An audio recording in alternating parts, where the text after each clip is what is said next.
আসসালামু আলাইকুম। ওয়ালাইকুম সালাম। কেমন আছেন হুজুর? হ্যাঁ, ভালো আছি। চিনতে পারলাম না কেন? চিনতে পারলেন না? চিনতে পারবেন, আব্দুল্লাহ বলছি। আব্দুল্লাহ, কোথা থেকে? আপনার ওই ফাইজানের চিস্তিতে আপনি আছেন, আমি দেখলাম পোস্ট করেন। আচ্ছা আচ্ছা আচ্ছা আচ্ছা, ঠিক আছে, বলেন। তো বলছিলাম হুজুর, আপনার এই রফল ইয়াদাইন যেটা রুকুতে যাওয়ার সময় রুকুতে ওঠার সময়, ওটা কি মানসুখ হয়ে গেছে ওটা? দেখেন, চার ইমাম তো হক, হুম, বুঝছেন না? চার ইমাম হক। হক, কিন্তু চার ইমাম কে মানতে হবে। যদি আপনি ইমাম শাফিকে মানেন, এটা আপনার জন্য হক। আমরা ইমাম মালিককে মানি, আবু হানিফাকে মানি, এটা আমাদের জন্য হক। এটা বুঝছেন না? নাই, তো চার ইমাম হক। কিন্তু এর মধ্যে কিছুগুলো বস্তু মন্তব্য হয়ে গেছে, কিছুগুলো বস্তু রয়ে গেছে, কিন্তু উনাদের সব যেনারা করে কিছু ইমাম সাহেব মাসাদের কিছু কিছু খেলা বর্তমান হয়েছে, যাকে লামো সাহেব বা আইলে হাদিস বলা হয়। হুম আর আইলে হাদিস ওনারা তো কোন ইমামকে মানেই না। হুম বুঝছেন, যখন কোন ইমামকে মানেই না, তাহলে ওদের সঙ্গে ওদের কোনো মজাবই নেই, লামো সাহেব হয়ে গেল না। আচ্ছা আচ্ছা, তো মাঝহাব কি মানতে হবে, এরকম কোন ফরজ মাঝহাব মানা? মাযহাব মানে তাকলিদ করাটা মানতেই হবে। তাকলিদ আপনার যে প্রকারেও তাকলিদ আপনার করতেই হবে। কারণ আমাদের কি মিজাজ আছে, আমাদের কি আমরা কোনো মাসালি কোন আয়াত থেকে নিজে বের করতে পারবো কি? সে তো ঠিকই, তো মাঝহাব বলেন। মানতে হবে, মাঝহাব মানতে হবে, এরূপ দলিল কোরআন হাদিস থেকে কি আছে এটা জানতে চাইছি। দলিল আমি দিব তো, মাযহাব মানতে হবে না মানতে হবে আমি দিব তো। আচ্ছা, একটা বলেন। আপনি মানে তাকলিদ করতে চাচ্ছেন না, না? তাকলিদের সাক্ষী যে উম্মতের জন্য ফরজ, এই জন্য একটা দলিল চাইছি। আচ্ছা আচ্ছা, তো তাকলিদ যদি মানতে হয়, তাহলে আপনার কোন কোন মাসলার মধ্যে আপনি তাকলিদ করতে পারবেন আর কোন কোন মাসলার মধ্যে আপনি তাকলিদ করতে পারবেন না, সেগুলি তো। মানে তাকলিদ কি উম্মতের জন্য ওয়াজিব? চারটে মাযহাব মানার মধ্যে যে কোনো একটাকে তাকলিদের সাক্ষী যেটা, ওটা করা কি ওয়াজিব বা ফরজ, সেটা জানতে চাইছি। মানুষের জন্য তাকলিদ করা একমাত্র ওয়াজিব। ওয়াজিব। ফরজের বগলে, ফরজের টাইম ওখানে আচ্ছা, এই জন্যই এই জন্য বলছি আমি যে ওয়াজিব কোন কোরআনের কোন আয়াত কোন হাদিস দ্বারা প্রমাণিত যেটা ওয়াজিব, কারণ এটা তো তাকলিদ তো আল্লাহ রসুল সাহাবাদের যুগে ছিল না, 400 বছর পরে তৈরি হয়েছে। এবার এটা কি ফরজ কে করলো? এইটা বলেন, আল্লাহ নবী উনার তাকলিদ করবে কেন? উনি হলেন সব ইসলাম লানে বলা উনি। আর উনার সাহাবারা যিনা ছিলেন, ডাইরেক্ট উনার কাছে থেকে সবকিছু পেয়েছেন। কিন্তু বর্তমান আমাদের কোন মিজাজ আছে কি আমরা কোনো আয়াতের কোন মাসলা মাসালি নিজে বার করবো? তবে না পারার কি আছে, মানুষ পারবে না এরকম কিছু আছে? আরে, তা আপনি পারবেন কি কোন মাসলা? আচ্ছা ভাই, ঠিক আছে ঠিক আছে, আপনাকে আমি একটা প্রশ্ন করি, এই বিষয়টার জন্য আমি প্রশ্ন করি যে আমরা ফিকহি মাসলাতে আমরা ইমামে আজম আবু হানিফার তাকলিদ করব, তো আকীদাতে কার তাকলিদ করব? হ্যাঁ, আকীদাগত বিষয়ে কার তাকলিদ করব? আচ্ছা, আকিদা তাকলিদ এই বহস বেলেগ, আর আকিদা যেটা সেই আকিদা হলো বেলেগ। আপনার ইমাম আজম আবু হানিফা যদি আপনি ওনার তাকলিদ করেন, তাহলে ওনার কি আকিদা ছিল? না, উনার আকীদা কি মানা কি ওয়াজিব উম্মতের জন্য? উনি যে ওনার যখন অনুসরণ আপনি করবেন, ওনার যখন তাকলিদ আপনি করবেন, আপনি যখন মুকাল্লিদ হবেন, তাহলে ওনার আকিদা মোতাবেক আপনার চলতে হবে। কিন্তু আপনার যাই হোক ভাই, রুদ্দুল মুখতার প্রথম খণ্ডের 36 পৃষ্ঠা লেখা আছে যে আকীদাগত বিষয়ে কারো তাকলিদ করা নাজায়েজ, হারাম। জা আল হক আহমেদ ইয়ার খান নাইমি বাবু কিতাবুত তাকলিদ পৃষ্ঠা নম্বর 74 লিখেছে যে আকীদাগত বিষয়ে কোন মাযহাবের ইমামের তাকলিদ করা হারাম। তাফসিরে রুহুল বায়ান সূরা হুদ আয়াত নম্বর 119 এর তাফসিরে লিখেছে আকীদাগত বিষয়ে কারো তাকলিদ করা হারাম। তারপরে আপনার যে এই ধরনের অনেকগুলো কিতাব আছে যেখানে আকীদাগত বিষয় ইমাম আজম আবু হানিফার তাকলিদ করা হারাম বলে দিতে পরিষ্কার হবে। আপনার কথা সত্যি, কিন্তু আমার কথাটা তো শুনুন।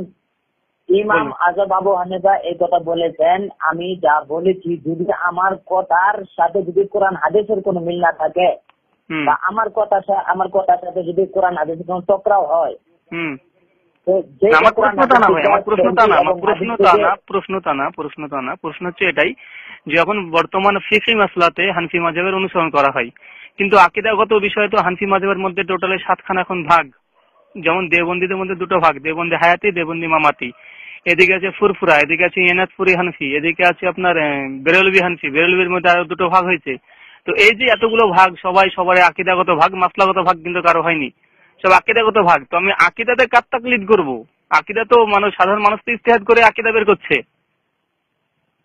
সাধারণ মানুষকে কেন মানবেন আপনি? কোরআন হাদিসে যেটা পাবেন না সেটা মানা দরকার নাই। আরে ভাই, আমি তো সেটাই, আপনি আমাকে দেখেন আপনি আমাকে বলেন যে কোরআন হাদিসে যেটা পাওয়ার দরকার না সেটা মানার দরকার নেই। আমি যদি সেটা ইস্তেমবাদ করার সামর্থ্য রাখি আকীদাগত বিষয়ে, তো আমি তো মুস্তাহিদ হয়ে গেলাম না? তাই তো বলেছে, যদি আপনি কোরআন হাদিস থেকে যেটা নিজে ব্যক্তিগত বের করতে পারেন ওই বস্তু তাকলিদ করার আপনার দরকার নেই। কিন্তু আমি আকীদাগত বিষয়ে কার তাকলিদ করব ভাই? প্রশ্ন তো ওটাই। আকীদাগত বিষয়ে ইমাম আজম আবু হানিফার তাকলিদ করা হয় না হানফি মাযহাবে? এখানে মাসুদির হয়, আসারির হয়, বেরেলভির হয়, দেওবন্দীদের হয়, এখানে ফুরফুরাপন্থীদের হয়। এদের আলাদা আলাদা আকীদা এরা তৈরি করেছে নতুন ভাবে। যিনারা আকীদা তৈরি করেছেন ওনাদের কথা আপনার মানা দরকার নাই। আপনি যদি আকীদা দেখেন ডাইরেক্ট কোরআন হাদিস দেখুন, আর সাহাবীর জীবনী দেখুন, সাল্লাল্লাহু আলাইহি ওয়াসাল্লামের আকীদা দেখুন, সাহাবীদের আকীদা দেখুন। ওনাদের আকীদা যা ছিল সেই আকীদা মতে মানবেন। আর আপনি যার যে ইমাম ভাই, আমি যদি ওটা যদি কোরআন হাদিস থেকে যদি জানতেই পারি, নিজে যদি জানতে পারি যে হুজুর সাল্লাল্লাহু আলাইহি ওয়াসাল্লামের কি আকীদা ছিল, তাহলে আমি তো নিজে মুস্তাহিদ হয়ে গেলাম। তাহলে মাসলা তো আমি ওইখান থেকে কোরআন হাদিস থেকে বের করতে পারবো না? একই তো বিষয় হয়ে যাচ্ছে না তাহলে? এই জন্যই তো তাকলিদ বলা হয়, এই জন্য তো তাকলিদ করা হয়। ভাই আমি আপনাকে বলতে চাচ্ছি, ইমাম আবু হানিফা রাহমাহুল্লাহর কোন ফিকহি কিতাব আছে যেখানে আকীদাগত বিষয়ে বলা হয়েছে? আকীদাগত বিষয়, মাসলা না আকীদা। হ্যাঁ, কি কিতাবের নাম কি? আপনি মুওয়াত্তা ইমাম মুহাম্মদ পড়েন। মুওয়াত্তা ইমাম মুহাম্মদের মাসলার কিতাব ভাই, শুধু হাদিসের কিতাব আছে, ওখানে আপনি আকীদা পেলেন কোথায়? আচ্ছা, ঠিক আছে। আর ওনার আর কিতাবের নাম তো বহুত নাম রয়েছে, আমি আপনাকে পরে বলতে পারি। আর অনেকগুলো আছে, ফিকুল আফজার আছে, কিন্তু ওগুলো তো সবই তো আপনার আকীদা বিষয় না, সবই তো হাদিসের কিতাব আছে। কিছু কিতাবুল আসার আছে ইমাম আবু ইউসুফের, ইমাম মুহাম্মদের কিতাবুল আসার আছে, কিন্তু এগুলো তো সবই তো হাদিসের কিতাব না। আমি বলছি যে যেমন রুদ্দুল মুখতার, হিদায়া, শারে বেতায়া, কুদরি, এগুলো সবই তো মাসলার কিতাব। তো এই ধরনের কোন কিতাব আছে কি আপনাদের যেখানে হানফি ইমাম আবু হানিফার আকীদা সম্পর্কে ফতোয়া? একখানা নেই। আমার কাছে তো বর্তমান নাই, কিন্তু না বর্তমান না ভাই, পৃথিবীর বুকে নেই খোঁজ ইমাম আজম আবু হানিফা আকীদা বিষয়ে কোনো মাসলা, কোনো ফতোয়ার কিতাব মজুদ নেই কোন হানফির কাছে। কারণ আপনি কি তো আপনি যে আকীদা দেখতেছেন যে তার আকীদা আমি মানবো না? হ্যাঁ, আমি কার মানবো? দেওবন্দীদের না বেরেলভিদের? দেওবন্দীদের 2টো আকীদা, একটা হায়াতি দেওবন্দি, একটা মামাতি দেওবন্দি। তারপরে এদিকে আছে ফুরফুরাপন্থী, আবার এদিকে আছে এনাদপুরি হানফি, এদিকে আছে বেরেলভি পন্থী, বেরেলভি রায় বেরেলভি। কত ভাগ ভাই, আমি কোনটা মানবো? আপনি আকীদা সম্পর্কে যদি মানতে চান তাহলে কোরআন হাদিস সম্পর্কে আপনি মানবেন না? আরে ভাই, কোরআন হাদিস যদি আমি মুস্তাহিদ, যদি কোরআন হাদিস থেকে যদি আকীদা বুঝতে পারি নবীজি নূরের তেনামাতের তৈরি, নবীজি ইলমে গায়ব আছে কি নাই, এটা যদি কোরআন হাদিস থেকে আমি যদি প্রমাণ যদি নিজেই করতে পারি, আমার যে সামর্থ্য, আমার বুদ্ধি দিই, তাহলে আমি মাসলা কেন আমি প্রমাণ করতে পারবো না ভাই? তাই তো মুস্তাহিদকে ওনাকে মানতে হবে। তাই তো কোন মুস্তাহিদকে মানবো আকীদার বিষয়ে? আকীদার বিষয়ে কোন মুস্তাহিদকে মানবো সেটা আমার প্রশ্ন। আকীদার বিষয়ে কোন মুস্তাহিদকে মানবেন? আপনার যেই মুস্তাহিদ ওই আকীদার মধ্যে চলেছেন কোরআন হাদিস মোতাবেক, যেই মুস্তাহিদ কোরআন হাদিস মোতাবেক, দেওবন্দি হানফি যারা আছে তারা বলছে যে আমাদের আকীদা ঠিক, বেরেলভিদের ঠিক না। বেরেলভিরা বলছে যে দেওবন্দিরা যা আছে ওদের নিকৃষ্ট আকীদা, ওরা জাহান্নামে চলে যাবে। ফুরফুরারা আবার আরেক ধরনের কথা বলছে, এনাদপুরে আলাদা কথা বলছে, জামাত ইসলাম আলাদা কথা বলছে, হানফি মাযহাব থেকে কাদিয়ানী বেরিয়েছে তারা আলাদা কথা বলছে। কোন আকীদা মানবো ভাই আমি তো সাধারণ বাকি যত ফিরকায় বাইরক না জানা ওনাদের সঙ্গে কোনো তালুক নাই। 4টা মাযহাব হক, 4টা। আরে ভাই, এটা তো মাসালাতে হক হলো না? মাসালা কথা আমি থোড়ি জিজ্ঞেস করছি না, মাসালা কথা জিজ্ঞেস করছি না, আকীদাগত বিষয়ে। আচ্ছা, আপনি বলেন এখন আপনি কোন কারোর অনুসরণ করেন? আরে ভাই, মাসলা তুমি 4টা ইমামকে আমি হক ধরে নিলাম, কিন্তু আকীদা তুমি কার তাকলিদ করবো এটা আমাকে বুঝিয়ে দেন না, কার তাকলিদ করবো? আপনি এটা তো বলেন যে আপনি কার অনুসরণ করেন বর্তমান। আরে ভাই, আমার প্রশ্ন তো সেটা না, আমার আকীদাতে তাকলিদ কার করবো এটাই প্রশ্ন। তারপরে ইনশাআল্লাহ ওই বিষয়টা অন্য একদিন আলোচনা করা যেতে পারে, অসুবিধা কি? আচ্ছা, ফিকিরা শিখায় ওলামারা কি কোরআন হাদিস থেকে কোনো আকীদা ওনারা নিজে বের করেন নাই? আরে সে কেন করবে না, কিন্তু সেই গ্রন্থগুলো কোথায় ভাই? আমি সেটা তো গ্রন্থটা চাইছি না। তখন যখন বেরেলভি দেওবন্দি শিয়া প্রত্যেক মানুষে বেলেগ বেলেগ মানে তারা আকিদা নিজে বের করছে, ওনারা বলতেছে ওটা গলত, ওনারা বলতেছে এটা গলত, কথা বলছেন না নাই? হ্যাঁ, তখন আপনি মানবেন কোদিকে, এটাই তো আপনার প্রশ্ন। হ্যাঁ, আমি কার আকিদা মানবো? সবাই তো হানাফি, হানাফিদের মধ্যে 6টা ভাগ, কোন হানাফির আকিদা ঠিক সেটি জানতে চাইছি। মাসলাতে তো হানাফি, দেবন্দি, বেরেলভি, ফুরফুরা সবাই এক, কিন্তু আকিদা তো ঠিক নাই। সবাই তো এক বলতেছে, তাই তো আপনাকে আমাদের সবাই তো আমরা হানিফি, ওরা বলে আমরা হানিফি, ওরা বলে আমরা হানিফি, তাকলিদ করেছ। কিন্তু হানিফিদের মধ্যে যত ভাগ হয়ে গেছে এগুলো ওনারা গলত, আমরা শুদ্ধ, ওনারা ভুল। শুনুন ভাই, আমি আপনাকে একটা কথা বলি, পৃথিবীর বুকে মাসালাগত ফিরকা মাত্র 4টে, হানফি, শাফি, মালিকি আর হাম্বলি। কিন্তু আকিদাগত বিভক্ত হয়েছে যে কয়েকশো পার হয়ে গেছে আকিদাগত। শিয়াদের মধ্যে অনেকগুলো ভাগ আছে আকিদাগত, সব মাসলাগত থরি না ওগুলো। হানফিদের মধ্যে অনেকগুলো ভাগ হয়ে গেছে শুধুমাত্র আকিদার কারণে। মালিকিদের মধ্যে ভাগ আছে শাফি, হাম্বলি, ঠিক আছে, অনেকগুলো ভাগ শুধুমাত্র আকিদাগত। আমি চাইছি আকিদা, মাসলাকে বুকের উপর হাত বাঁধলো, কে লাভের নিচে হাত বাঁধলো, এর জন্য জান্নাত জাহান্নাম ভাগ হবে না। কিন্তু আকিদাতে কারো যদি উল্টা পাল্টা থাকে তার জন্য জাহান্নাম একদম অবধারিত, পুরো উম্মত একই কথা, তাই কিনা? এই জন্যই তো কোরআন পাকের মধ্যে বলা হচ্ছে যে ফাআসআলু আলা যিকরি ইন কুনতুম লা তা'লামুন, তুমি যদি না জানো তাহলে যারা জানে ওনাদেরকে তুমি জিজ্ঞাসা করো।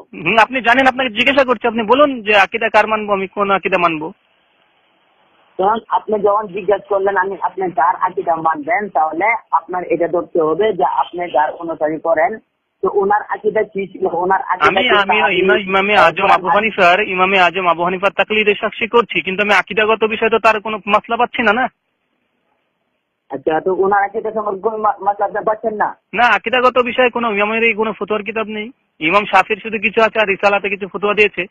আকিদাগত বিষয় ইমাম মালিকের কিছু আছে, কিন্তু ইমাম আজম আবু হানিফার যে, আর এটা তো হানফি মাযহাবের ফিকাতে লেখা আছে আকিদাগত বিষয় ইমাম আবু হানিফার তাকলিদ করা যাবে না, এটা নাজায়েজ হারাম। জাল হকে আহমেদ ইয়ার খান নাইমি উনিও লিখেছেন, তাফসীরে রুহুল বায়ানে লেখা আছে স্পষ্ট ভাবে। জাল হকে কত তরের মধ্যে লিখেছেন? আমার কাছে যেটা আছে বাংলা প্রথম খণ্ডের 174 পৃষ্ঠা, কিতাবুল তাকলিদ অধ্যায়, বাংলাতে।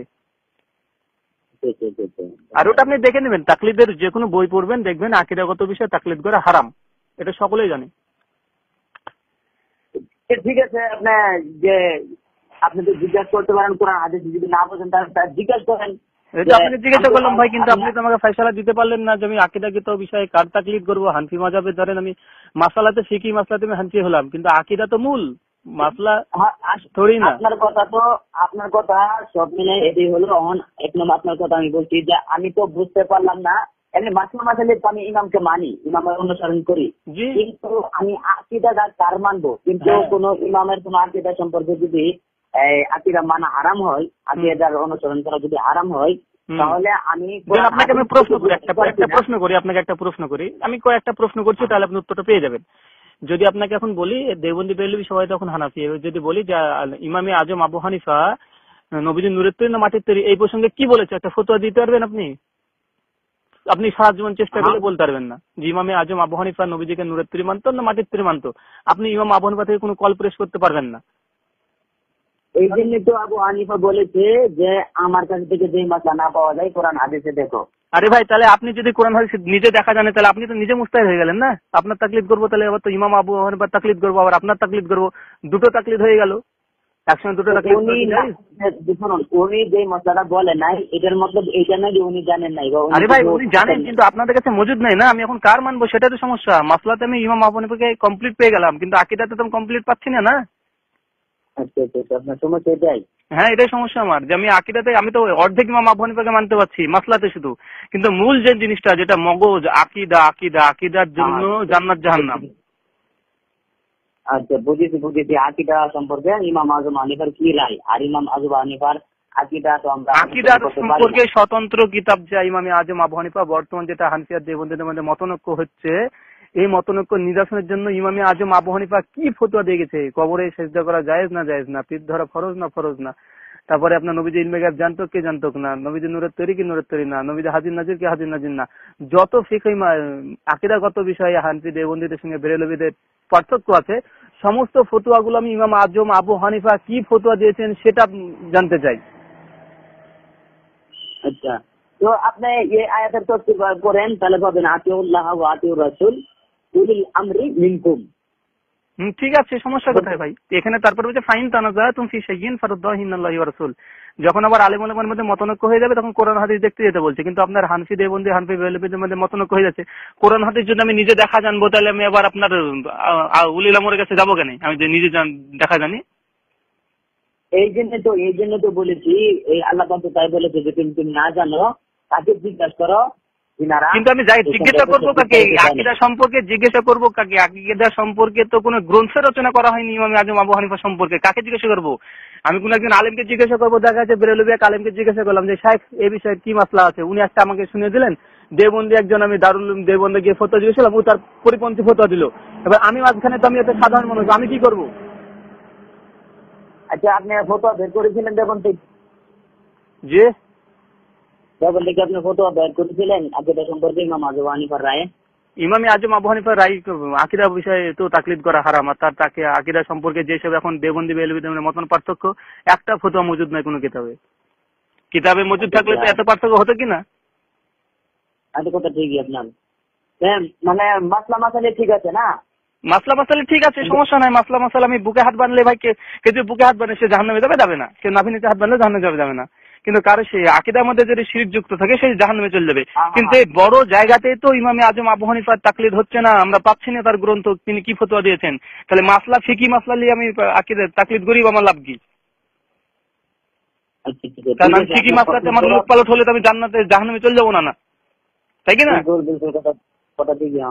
আমি এই জিনিসে আমি বুঝতে পারছি না এটাই যে আমি আকীদাতে কেন হানফি মাযহাবের ফতোয়া দিচ্ছে সকলে একমত যে আকীদাতে তাকলিদ করা যাবে না ইমাম আজম আবু হানিফা, শুধু মাসলাতে মানতে হবে। ভাই আমার শুধু বিশ্বাস, আমি জানি কেউ যদি জোরে আমিন বলে কেউ যদি আস্তে আমিন বলে দুজনেরই নামাজ হয়ে যাবে। কিন্তু কেউ যদি শিরকযুক্ত আমল থাকে, আকীদা যদি শিরকপূর্ণ থাকে, তাহলে তার নামাজ রোজা হজ যাকাত কিছু কবুল হবে না, সে জাহান্নামে ডাইরেক্ট যাবে। তো আমাকে আপনি একটা পুকুরের মধ্যে বলছেন যে ভাই পুকুরে তুমি নামো না খো, আরে আমাকে আকীদাগত বিষয় সমুদ্রের মধ্যে ছেড়ে দিচ্ছেন যে সমুদ্র থেকে তুমি এখন মুনিমুক্তা খুঁজতে লাগো। এবার আমি একজন সাধারণ মানুষ, আমি কি করি কোরআন হাদিস বুঝবো যে আমি নবীজি নূরের মাটির তৈরি, নবীজি আলিমুল গায়ব কি আলিমুল গায়ব না? আমি তো সাধারণ একজন বান্দা। এবার ইমাম আবু হানিফার যদি কোনো ফতোয়ার কিতাব যে থাকতো যে না ইমাম আবু হানিফা বলেছেন নবীজি নূরের তৈরি, আমি মেনে নিতাম যে ইমাম আজম বড় একজন মুহাদ্দিস বলে কিছু মেনে নিলাম। কিন্তু এখন পৃথিবীতে যারা আছে সবাই তো সাধারণ আলেম। সমস্ত শোনার পরে আমার কাছে একটা জবাবই আসছে। জি, জবাবটা হলো কথাটা খেয়াল নেই, আপনার কথাটা অবশ্যই ঠিক যে আকীদা সম্পর্কে ইমামের ওল মানা যাবে না, ইমামের অনুসরণ করা যাবে না, আর মাসলা মাসলি মানা অধিক। হ্যাঁ, আপনি আকীদা যদি জানতে চান, আকীদা আপনার ও যে মানতে হবে যেটা সাহাবী থেকে মুরব্বী আছে, যেটা সাহাবীরা করেছেন। ভাই ওটা তো মজুদ নাই না, ওটা মজুদ নাই। এবার সাহাবীদের আকীদা কি ছিল আমি যদি, তাতে সে কোরআন হাদিস আমাকে ঘাটতে হবে যে সাহাবীদের আমল আকীদা কি ছিল। এখন আমাকে 10 লক্ষ হাদিস খুঁজে বের করতে হবে। এবার আমি যদি 10 লক্ষ হাদিস খুঁজে যদি আকীদা যদি বের করতে পারি, তা আমি তো নিজে মুস্তাহিদ হয়ে গেলাম। তাহলে মাসলা তুমি বের করতে পারবো না? ওলামারা যে সিস্টেমে বের করে করে লিখেছে। আরে ভাই ওলেমারা তো এখন শিয়াদের যদি কিতাব পড়তে যায়, ওরা তো ওলেমা আছে ওদের মধ্যে তো সাহাবীদেরকে কাফের মাফের বলে ছেড়ে দিয়েছে। বেরেলভিদেরকে যদি পড়তে যায়, বেরেলভিদের নবীজি নূরের মাটির তৈরি, একে দেওবন্দীদের পড়তে গেলে দেওবন্দের এক কথা, আহলে হাদিসদের এক কথা, ফুরফুরাদের এক কথা, ইনাদপুরীদের এক কথা, চরমনাইদের এক কথা। কার না মানবো ভাই? সবাই তো আলেম। এত কথা আপনার ঠিকই, এই জন্য তো আহলে সুন্নাত ওয়াল জামাতের মধ্যে যিনারা আছেন ওনাদেরকে জিজ্ঞাসা করেন। এই ভাই আহলে সুন্নাত ওয়াল জামাত তো সবাই দাবি করছে, দেওবন্দীরা দাবি করছে আমরা আহলে সুন্নাত, বেরেলভিরা দাবি করছে আহলে সুন্নাত, এদিকে শিয়ারা বলছে আমরা আহলে সুন্নাত, আহলে হাদিস এরা বলছে আমরা আহলে সুন্নাত, সকলেই দাবি আমরা আহলে সুন্নাত। আমি কোন আহলে সুন্নাত কাকে বিশ্বাস করবো আর কোনটাই সঠিক আমি কিভাবে বুঝবো? আমি একজন সাধারণ আলেম। আরে ভাই এখন আপনাকে আমি কেমনি বুঝবো? সবাই যখন আহলে সুন্নাত দাবি করছে, তাহলে সবাই যদি মুসলমান দাবি করে, সবাই কি মুসলমান মানা যাবে? এবার আমি তো সাধারণ ব্যক্তি ভাই, আমি তো সাধারণ ব্যক্তি, আমি কিভাবে বুঝবো যে এরা হক পথে আছে, এদেরটা কোরআন হাদিসের কাছে মানে কাছাকাছি আছে? আমি তো সাধারণ মানুষ। আচ্ছা, আমি কিভাবে বুঝবো যে দেওবন্দীরা ঠিক আছে না বেরেলভিরা ঠিক আছে? দুজনই কোরআন হাদিসের দলিল দিয়ে এবার ভরপুর করে দিচ্ছে দুজনই। আমাকে যখন বেরেলভিদের কাছে বসছি তখন আমাকে মনে হচ্ছে না বেরেলভিরা ঠিক, দেওবন্দীদের কাছে আছে দেওবন্দীদের কাছে মনে হচ্ছে না এরা দেওবন্দীরা তো ঠিক বলছে।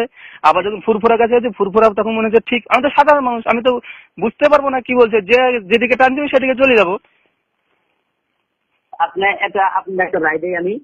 জি বলুন। আপনি আগে মাঝে আলিম ওলামার কিতাব পড়া থেকে আপনি আহলে সুন্নাত ওয়াল জামাতের উলামাদের কিতাব আপনি মুতালা করেন। আমার কাছে শানে হাবিবুর রহমান জা আল হক আহমেদ ইয়ার খান নাইমি, ফতুয়া রেজবিয়া, দুটো খণ্ড মজুদ আছে। প্লাস আমার কাছে আরো আহলে সুন্নির মোটামুটি কয়েক 100 কিতাব আছে। আমাদের এখানে একজন গোলাম সমদানি রেজবি বলে একজন ব্যক্তি আছে, তার 40 খানা কিতাব আমার কাছে মজুদ আছে। সবগুলো পড়ছি। এদিকে দেবন্দীদের কিছু বই আমাকে আবার দিয়েছে। জা আল হক বইটার জবাব দিয়েছে আমার কাছে। আহলে মানে জা আল হক বইয়ের একটা জবাব দিয়েছে, তাহকিক জা আল হক বইটার নাম। তো ওখানে দেখছি জা আল হকের সমস্ত দলিলকে খণ্ডন করি। ওরা তখন ওদেরটা তখন মনে হচ্ছে ওদেরটাই ঠিক, দেবন্দীদেরটা সমস্ত দলিলের জবাব দিয়ে দিয়েছে ওরা। তো আপনি বলেছেন না, আপনি সাধারণ মানুষ এই মতন কিছু আরবের তর্জমা করতে পারবেন না। আমি তো মোটামুটি ধরেন ওটা পারি, আরবি থেকে মোটামুটি বাংলা করতে পারি, বুঝতে পারি, কিন্তু খুব বেশি তো ভালো বুঝতে পারবো না। এবার আমি যদি আরবি বুঝতেও পারি, আমি যদি খুব ভালো বুঝতে পারি, আমি তো মাসলা মুস্তাহিদ না যে আমি মাসলা বের করে ফেলবো কোরআন হাদিস থেকে।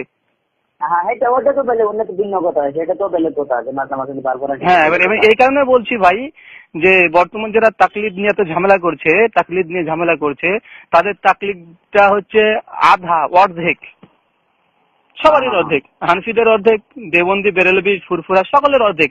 আকীদাগত বিষয়ে নিজেরা সব ভাগ করে কোরআন হাদিস থেকে মুস্তাহিদ হয়েছে, নিজেরা কোরআন হাদিস থেকে দলিল দিচ্ছে আকীদাগত বিষয়। আমার এই জন্য তোমার তাকলিদটা আমি ছেড়ে দিয়েছি। এই কারণে আমি তাকলিদটা ছেড়েছি। আমি হানাফি ছিলাম, আমি এখন হানাফি আর নেই। কারণ আমি দেখছি যে ইমামে আজম আবু হানিফা শুধু মাসলাতে তাকলিদ করা হয়। এবার আমি যদি আকীদাগত বিষয় যদি আমাকে নিজে যদি কোরআন হাদিস পড়ি যে কার দেবন্দীদের ঠিক না বেলুবের ঠিক, এটা যদি আমার নিজের পুরো মানে নিজের ইজতিহাদ, নিজের যদি ইস্তেমবাদ করি আমার আকীদা পোষণ করি, তাহলে আমি তো মাসলাতে তো আমি নিজেই কোরআন হাদিস বের করে মাসলা বার করেন তো আরো সোজা আকীদার চাইতে, তাই কিনা ভাই? আচ্ছা ঠিক আছে, আপনাকে এইটা ছেড়ে দিলেন, এই তাকলিদ করা ছেড়ে দিলেন, এখন কি আপনি নিজের হতে পারবেন? আমি এখন ভাই আহলে হাদিস এইসব কিছু না, কোরআন হাদিস থেকে যেটা পাই আমি বিভিন্ন বই পড়ি, সবার দেবন্দীতে পড়ি, বেলবিতে পড়ি, আহলে হাদিসে পড়ি, ফুরফুরা পড়ি, সকলের পড়ি, সকলে বইগুলোকে কম্পেয়ার করে দেখি যে কারটা ঠিক আমার। কারণ আমি এছাড়া তো উপায় নাই, কারণ আমার কাছে তো ইমাম আজম আবু হানিফার ফতোয়ার কিতাব মজুদ নাই। আর ইমাম আজম আবু হানিফার কোনো কিতাবও লিখেনি মানে আকীদাগত বিষয়ে। আপনি হিদায়া পড়তে থাকেন, গোটা কুদরি পড়তে থাকেন, সারে বেকার পড়তে থাকেন, যে কোনো কিতাব পড়তে থাকেন, ফিকার কিতাব, সকলে দেখেন শুধু মাসলায় আছে, কোনো আকীদা নাই। ঠিক আছে, আপনাকে মাসলা গুলো থেকে আপনি অনুসরণ করতে পারেন, সেইগুলো মাসলার তাকলিদ আপনাদের ভাই আমি বলি মাসলা তো সহজ, মাসলা নিয়ে জান্নাত জাহান্নাম ভাগ হবে না, সবাই একমত। আহলে সুন্নাতরা একমত, আহলে হাদিসরা একমত, দেবন্দীরা, বেরলভীরা সবাই একমত যে কেউ বুকের উপর হাত বাঁধো, কেউ উচ্চস্বর আমিন বলে, কেউ জান্নাত জাহান্নাম ভাগ হবে না। এটা শুধু কোনটা ভালো, উত্তম কোনটা, আসতে বলে না জোরে বলে কাহিনী মতো হয়ে। আপনি ঠিক আছে, আপনি যদি এত বুঝেন, আপনি আশা করি ভালোই বুঝেন, তাহলে আপনি এই সাহাবীরা যে আকীদা মোতাবেক চলেছেন আর আগের আম্বিয়া কেরামের যে আকীদা ছিল সেই আকীদা মোতাবেক চলেন না। আর আমি তো সেটাই এখন খোঁজার চেষ্টা করছি ভাই, আমি তো সেটাই খোঁজার চেষ্টা করছি এখন। আপনি যে বললেন যে আমি এখন তাকলিদ করা ছেড়ে দিয়েছি, কিন্তু এখন যে মাসলা যে ইমামগণ কোরআন হাদিস থেকে বের করেছেন, সেইগুলো মাসলাও আপনি মানতে পারবেন না, কারণ আপনি নিজে ব্যক্তিগত কোরআন হাদিস থেকে মাসলা বের করে নিজে মানতে হবে। আর আপনি যদি কোন ইমামের মাসলা মোতাবেক যদি চলেন, ভাই আমি শুধু মাসলাটা নিয়ে কি করবো বলেন দিনি ভাই? আমি অর্ধেক জিনিস নিয়ে কি করবো? আরে কোরআন হাদিস যেটা মানা করেছে, ঠিক তারা যেটা মানা করেছে সেটা আপনি ভরপুর পাবেন কেন? কিন্তু আমি ভাই আপনাকে আমি এটাই বোঝাতে চাইছি যে মাসলা নিয়ে কেউ জান্নাত জাহান্নাম ভাগ হবে না। আপনি বলতে পারবেন কেউ যদি বুকের উপর হাত বাঁধে সে জাহান্নামে চলে যাবে? কথা দিতে পারবেন? কোনো কথা না, পারবেন না। এবার আমি সেই যদি ইমামের আকীদা যদি তাকলিদ করা যদি হারাম লেগে থাকে কোনো অসুবিধা নেই, কিন্তু সাহাবীরা তো আছেন, আম্বিয়া কেরাম আছেন, কোরআন হাদিস মজুদ আছেন। আরে ভাই আপনি এই কথাটা বারবার আমাকে বলছেন যে কোরআন হাদিস মজুদ আছে। ভাই কোরআন হাদিস থেকে যদি আমি ইস্তেমবাদ করতে পারি, আমি কেন তাহলে মাসালাতে তাকলিদ করবো? আমি তাহলে আকীদাতে যদি তাকলিদ যদি না করি, তাহলে মাসালাতে কেন করতে যাবো ভাই? আরে ভাই মুস্তাহিদ কি আপনি কোরআন হাদিস থেকে যদি আপনি আমাকে ছেড়ে দিচ্ছেন না, আপনি আমাকে ছেড়ে দিচ্ছেন যে আকীদাগত বিষয় দেখো যে কোরআন হাদিস সাহাবীদের কি আমল আছে সেটা তো আপনি আমাকে বের করতে বলছেন। তো আমি তো মুস্তাহিদ না যে আমি বের করবো, তাই কি না? এবার আমি আকীদা কোরআন হাদিসকে বের করলে যে মুস্তাহিদ হবে তা তো কোনো কথা না। আরে ভাই কোরআন হাদিস থেকে ইস্তেমবাদ করবো তো আমি মুস্তাহিদ না? যে ইস্তেমবাদ করে সেই তো মুস্তাহিদ। তাই তো আমি বলেছি সাহাবীদের জিন্দেগি দেখুন, সাহাবীদের আকীদা কি ছিল তা দেখুন। আরে ভাই আপনাকে তো সেটাই বলছি, সাহাবীদের যদি দেখতে যাবো হাদিস খুলতে হবে, হাদিস খুলে দেখতে হবে 10 লাখ হাদিস হচ্ছে, 10 লাখ হাদিস থেকে আমাকে বের করতে হবে সাহাবীরা কি আকীদা পোষণ করতো। তো আমি তো মুস্তাহিদ হয়ে গেলাম আমি যদি বের করতেই পারি। যিনারা আকিদা গুলো শুনুন, যিনারা আকিদা বের করে কিতাবে লিখেছেন, কেউ লিখেনি ভাই, কেউ লিখেনি। এটা লিখেছে দেওবন্দীরা, কিছু লিখেছে বেরেলবিরা, ঠিক আছে? কিছু দেওবন্দীরা লিখেছে, কিছু বেরেলবিরা লিখেছে। কিন্তু দেওবন্দি বেরেলবি যারা সাধারণ মানুষ মানে লিখেছে, ওরা তো আর ইমামে আজম আবু হানিফার সমতুল্য না। আহমেদ রেজা খান বেরেলভি, আশরাফ আলী থানভি, এরা কি ইমামে আজম আবু হানিফার সমপর্যায়ের? নাউজুবিল্লাহ, অত বড় দেয়া যাবে না। না, সেটা তো বেলে কথা। আপনি বলছেন যে আকিদা সম্পর্কে আপনাকে একটা কথা বলি যে আপনি আকিদা মানছেন আহমেদ রেজা খান বেরেলভি, তাই কি না? হ্যাঁ, আকিদা মানছেন আহমেদ রেজা খান বেরেলভি যে আকিদা পোষণ করেন, আপনি সেটাকে মানছেন। তো আমি জানতে চাইছি যে ওই মত পোষণ কি ইমামে আজম আবু হানিফার করেছেন? সেই বিষয়টা যদি আমাকে দিতেন, আমি আবার হানাফি হয়ে যাব। আচ্ছা, ইমামে আজম আবু হানিফার ফতোয়ার কিতাব থেকে আমাকে দেখাতে হবে ইমাম আবু হানিফা বলেছেন নবীজি নূরের তৈরি বা নবীজি মাটির তৈরি, নবীজি ইলমে গায়ব ছিল কি ছিল না, এটা ইমামে আজম আবু হানিফার যে কোনো ফতোয়ার কিতাব থেকে আমি চাই। আপনি যদি দেখাতে পারেন, আমি সঙ্গে সঙ্গে আমি আবার হানাফি হয়ে যাব। কারণ আমি আমাকে নিজে চাইতে আমি ইমামে আজম আবু হানিফার উপরে বেশি ভরসা করি। কারণ আমি তো একজন সাধারণ মানুষ, কিন্তু উনি তো একজন মুস্তাহিদ ইমাম।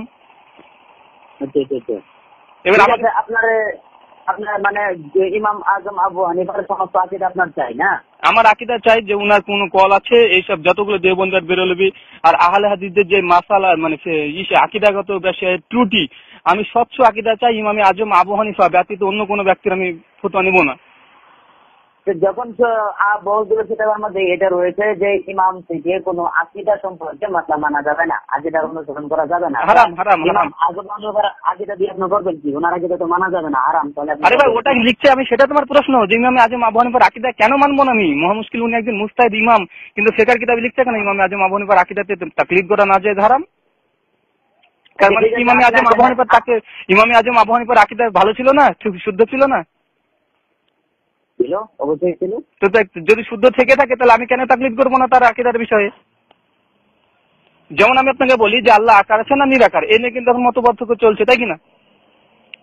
এবার ইমামে আজমের ফতোয়া কি আল্লাহর আকার আছে না নিরাকার? আপনাকে চাইলাম, আপনি আমাকে দেন কোন কিতাবে আছে ইমামে আজম আবু হানিফা বলে যে আল্লাহ নিরাকার না আকার আছে। আমি ফতোয়া চাই। আল্লাহ আসমানে আছে, সপ্তম আসমানে তার আরশে আছে না আল্লাহ সব জায়গাতে আছে? ইমামে আজম আবু হানিফার আমি ফতোয়া চাই। আচ্ছা, বুঝেছি আপনার কথা মতো। আপনাকে আমি একটা আকিদা কিতাবের নাম বলি, আপনি যদি কিতাব মোতালা করেন। বলুন। আপনি আনোয়ারুল হাদিস, একটা কিতাবের নাম আছে আনোয়ারুল হাদিস, আছে কি আপনার কাছে? আনোয়ারুল হাদিস কার লেখা? জালালউদ্দিন কাদেরী লেখা। উনি জালালউদ্দিন সুয়েদি নয়, দেখো তো কত সালের বইটা?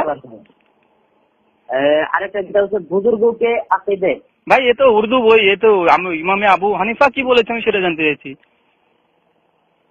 এর মধ্যে বুজুর্গদের ইমাম যারা আকিদা আছে এখানেই পাবেন, কোরআন হাদিস থেকে। এখানে আকিদা না, কোরআন হাদিস থেকে চাই না, আমার কোরআন হাদিস চাই না। হিদায়াহ ফতোয়া কিতাব যেমন আলাদাভাবে স্বতন্ত্র একটা কিতাব আছে, ফতোয়ার কিতাব শুধু। তো ওই ধরনের আমি একটা কিতাব যে ইমামে আজম আবু হানিফা এই মত পোষণ করেছেন, ইমাম মোহাম্মদ এই মত পোষণ করেছেন, ইমাম আবু ইউসুফ, যেমন আপনি ধরেন বিষয় যে কোনো একটা মাসলা ধরেন বলছে যে ইমাম আবু হানিফা এই মাসলার পরে এটা তিনি বলেছেন, ইমাম মোহাম্মদ এই মত পোষণ করেছেন, ইমাম ইউসুফ এই মত পোষণ করেছেন, ইমাম জুফার এই মত পোষণ করেছেন। এইভাবে যে হিদায়াতে যে ফতোয়া আছে, কুদরিতে যে ফতোয়া আছে, এই ধরনের কিতাব যে আকীদা বিষয়ে যে ইমাম আবু হানিফা তিনি বলতেন যে না আল্লাহ সুবহানাহু ওয়া তাআলা আসমানে তার আরশে আছেন, কিন্তু ইমাম ইউসুফ বলেছেন না তিনি সব জায়গাতে আছে। এই ধরনের আমি ঠিক আছে, আপনি চিন্তা করবেন না, ইনশাআল্লাহ আমি কালকে দেখতেছি। এরকম কোন ইমাম আজম আকীদা কোন কিতাব নেই ভাই, পৃথিবীর বুকে, পৃথিবীর আসমানের বুকে এরকম কোন কিতাব নেই আকীদা বিষয়ে। ওনার কোন আকিদা নেই, আপনি আগে বলছেন আধা তাকলিদ আপনি করবেন না। না আমি আধা তাকলিদ কি করব ভাই? আমি যদি আকীদা বিষয় যেটা মূল অংশ ইসলামের, ভাই ইসলামের মাসলা গুরুত্ব বেশি না আকীদার গুরুত্ব বেশি? আকীদার গুরুত্বটা বেশি। আকীদার গুরুত্ব। কেউ যদি আমল না থাকে কিন্তু আকীদা যদি স্বচ্ছ থাকে, শিরক না থাকে, সে ব্যক্তি জান্নাতে যেতে পারে আল্লাহ যদি চায়। কিন্তু কোন ব্যক্তির যদি আমল আছে, কোন ব্যক্তির আমল আছে কিন্তু আকীদা একবারে নষ্ট আকীদা, সে জান্নাতে যাবে? এটা তো কথা ঠিকই, কিন্তু জানতে যাবে না, করতে হবে আপনার আকীদাটাও দেখতে হবে। আমি আকীদাতে ইমামে আবু হানিফার তাকলিদ করতে চাই।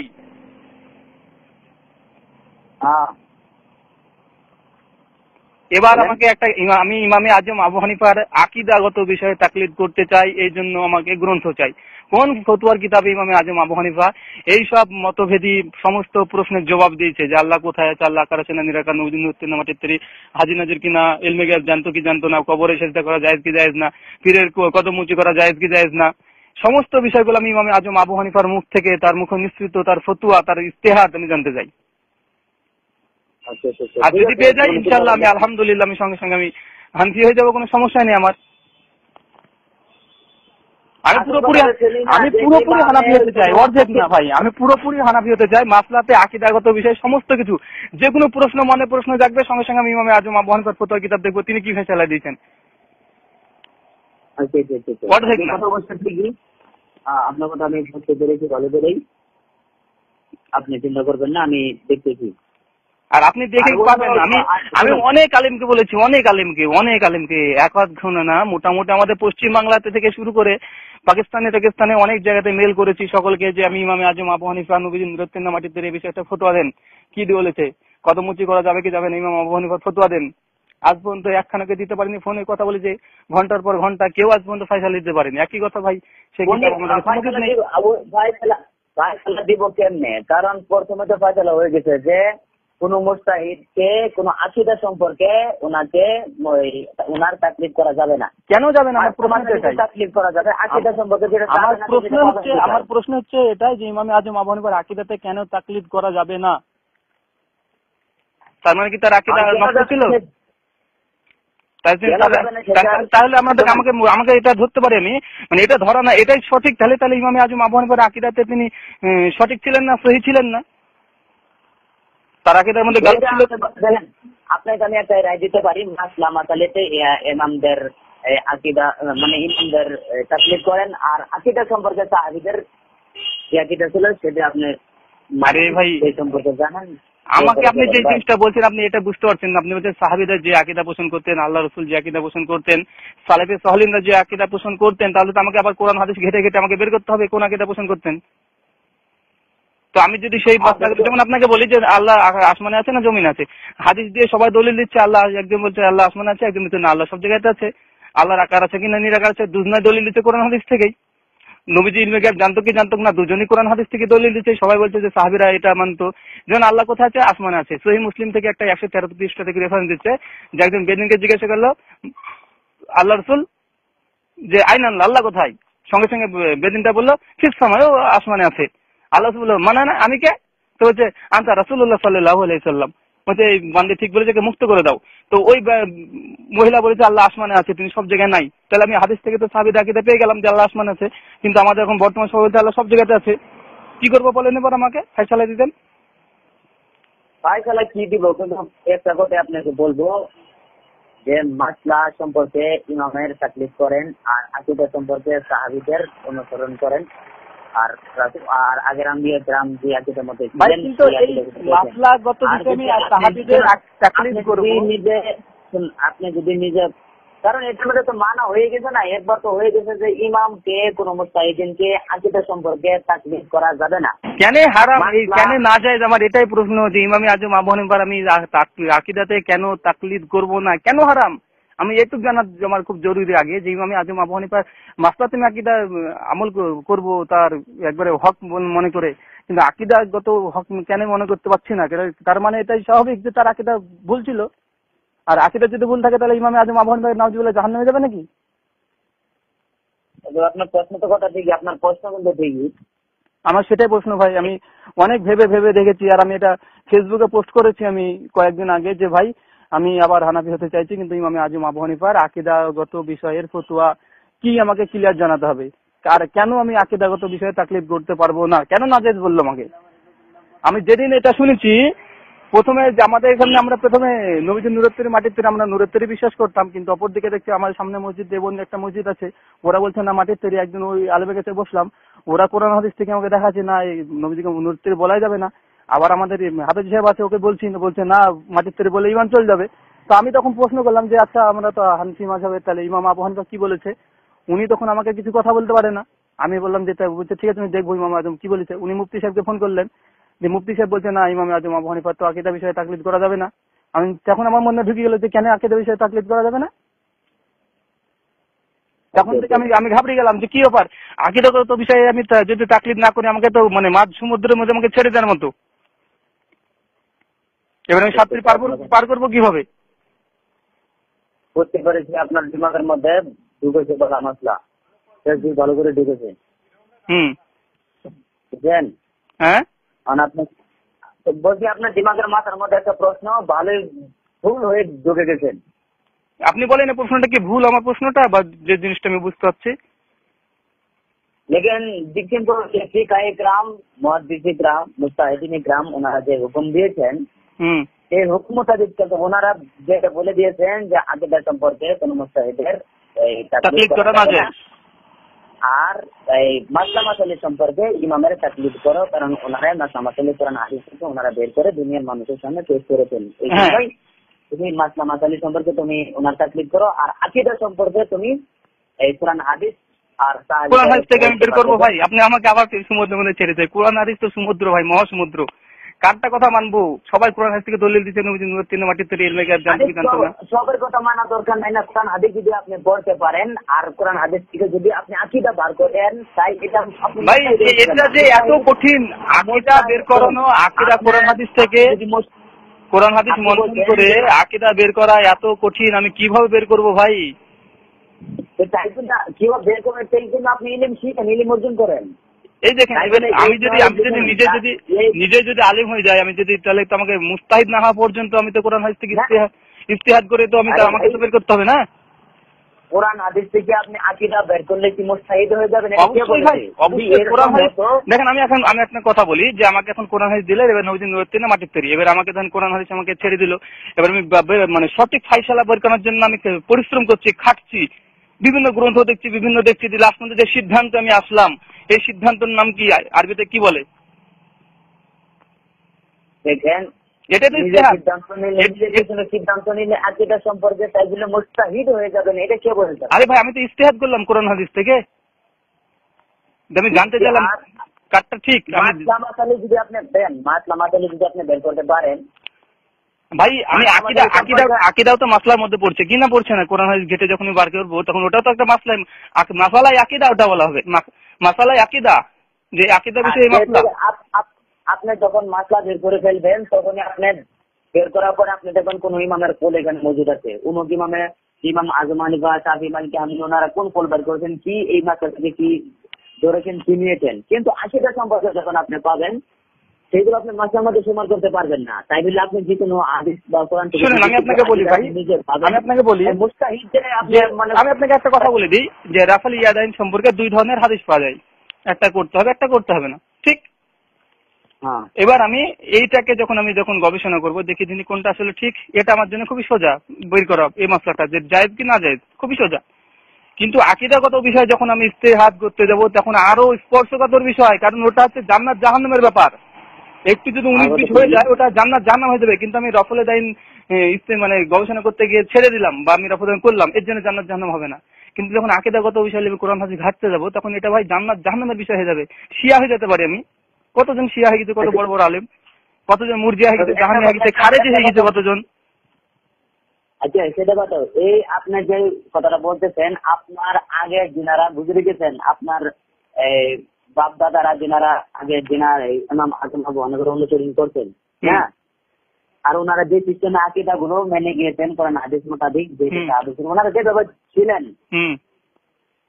আর ওনাদের সাথে কি আপনার কোনো মিলতেছে না? কোনো আমাদের বাপ দাদারা ওরা তো সব দেবন্দি,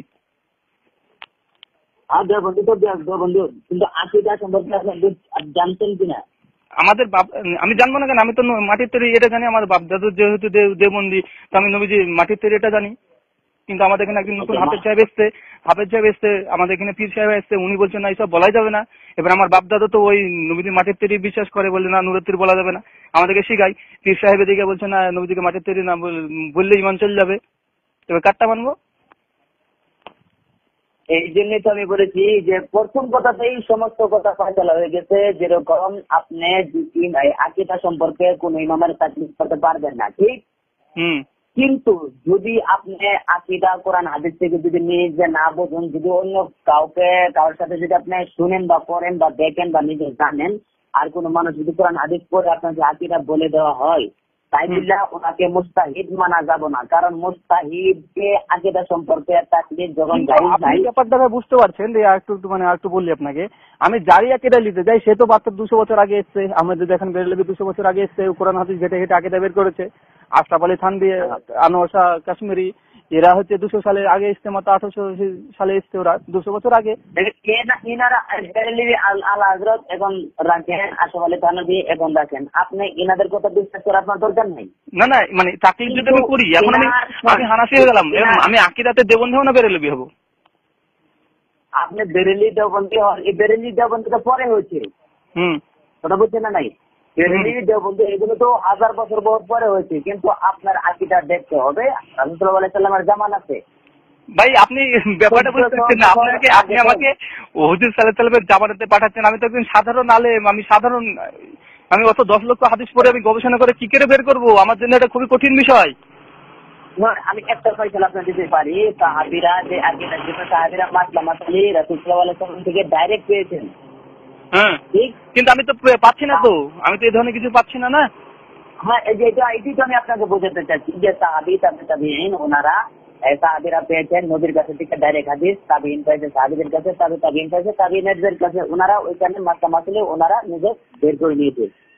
কিন্তু ওই সাহাবীদের তো আকীদাগত বিষয় তাবিঈনের দৌর খতম হয়ে গেছে, আম মানুষের জামানা শুরু হচ্ছে, এখন মানুষের মধ্যে ইখতিলাফ শুরু হয়েছে, এখন মাসলা মাসালি বার করা মুশকিল হয়ে গেছে। ভাই শুনেন, আমি আপনাকে বলি, একটু ভুল হয়ে গেল যে 38 হিজরিতে থেকে শুরু হয়ে গেছে আকীদাগত বিষয়। 38 হিজরিতে খারেজি বেরিয়েছে, 38 হিজরিতে খারেজিরা বেরিয়েছে, উসমান রাদিয়াল্লাহু তাআলা আনহুকে হত্যা করেছে খারেজিরা। আলী রাদিয়াল্লাহু তাআলাকে হত্যা করেছে, হোসেন হাসানকে কারা হত্যা করেছে? সবই মুসলিম ছিল, সব আকীদাগত বিভ্রান্তি হওয়ার কারণে সবাই তারা কাফের হয়ে গেছে।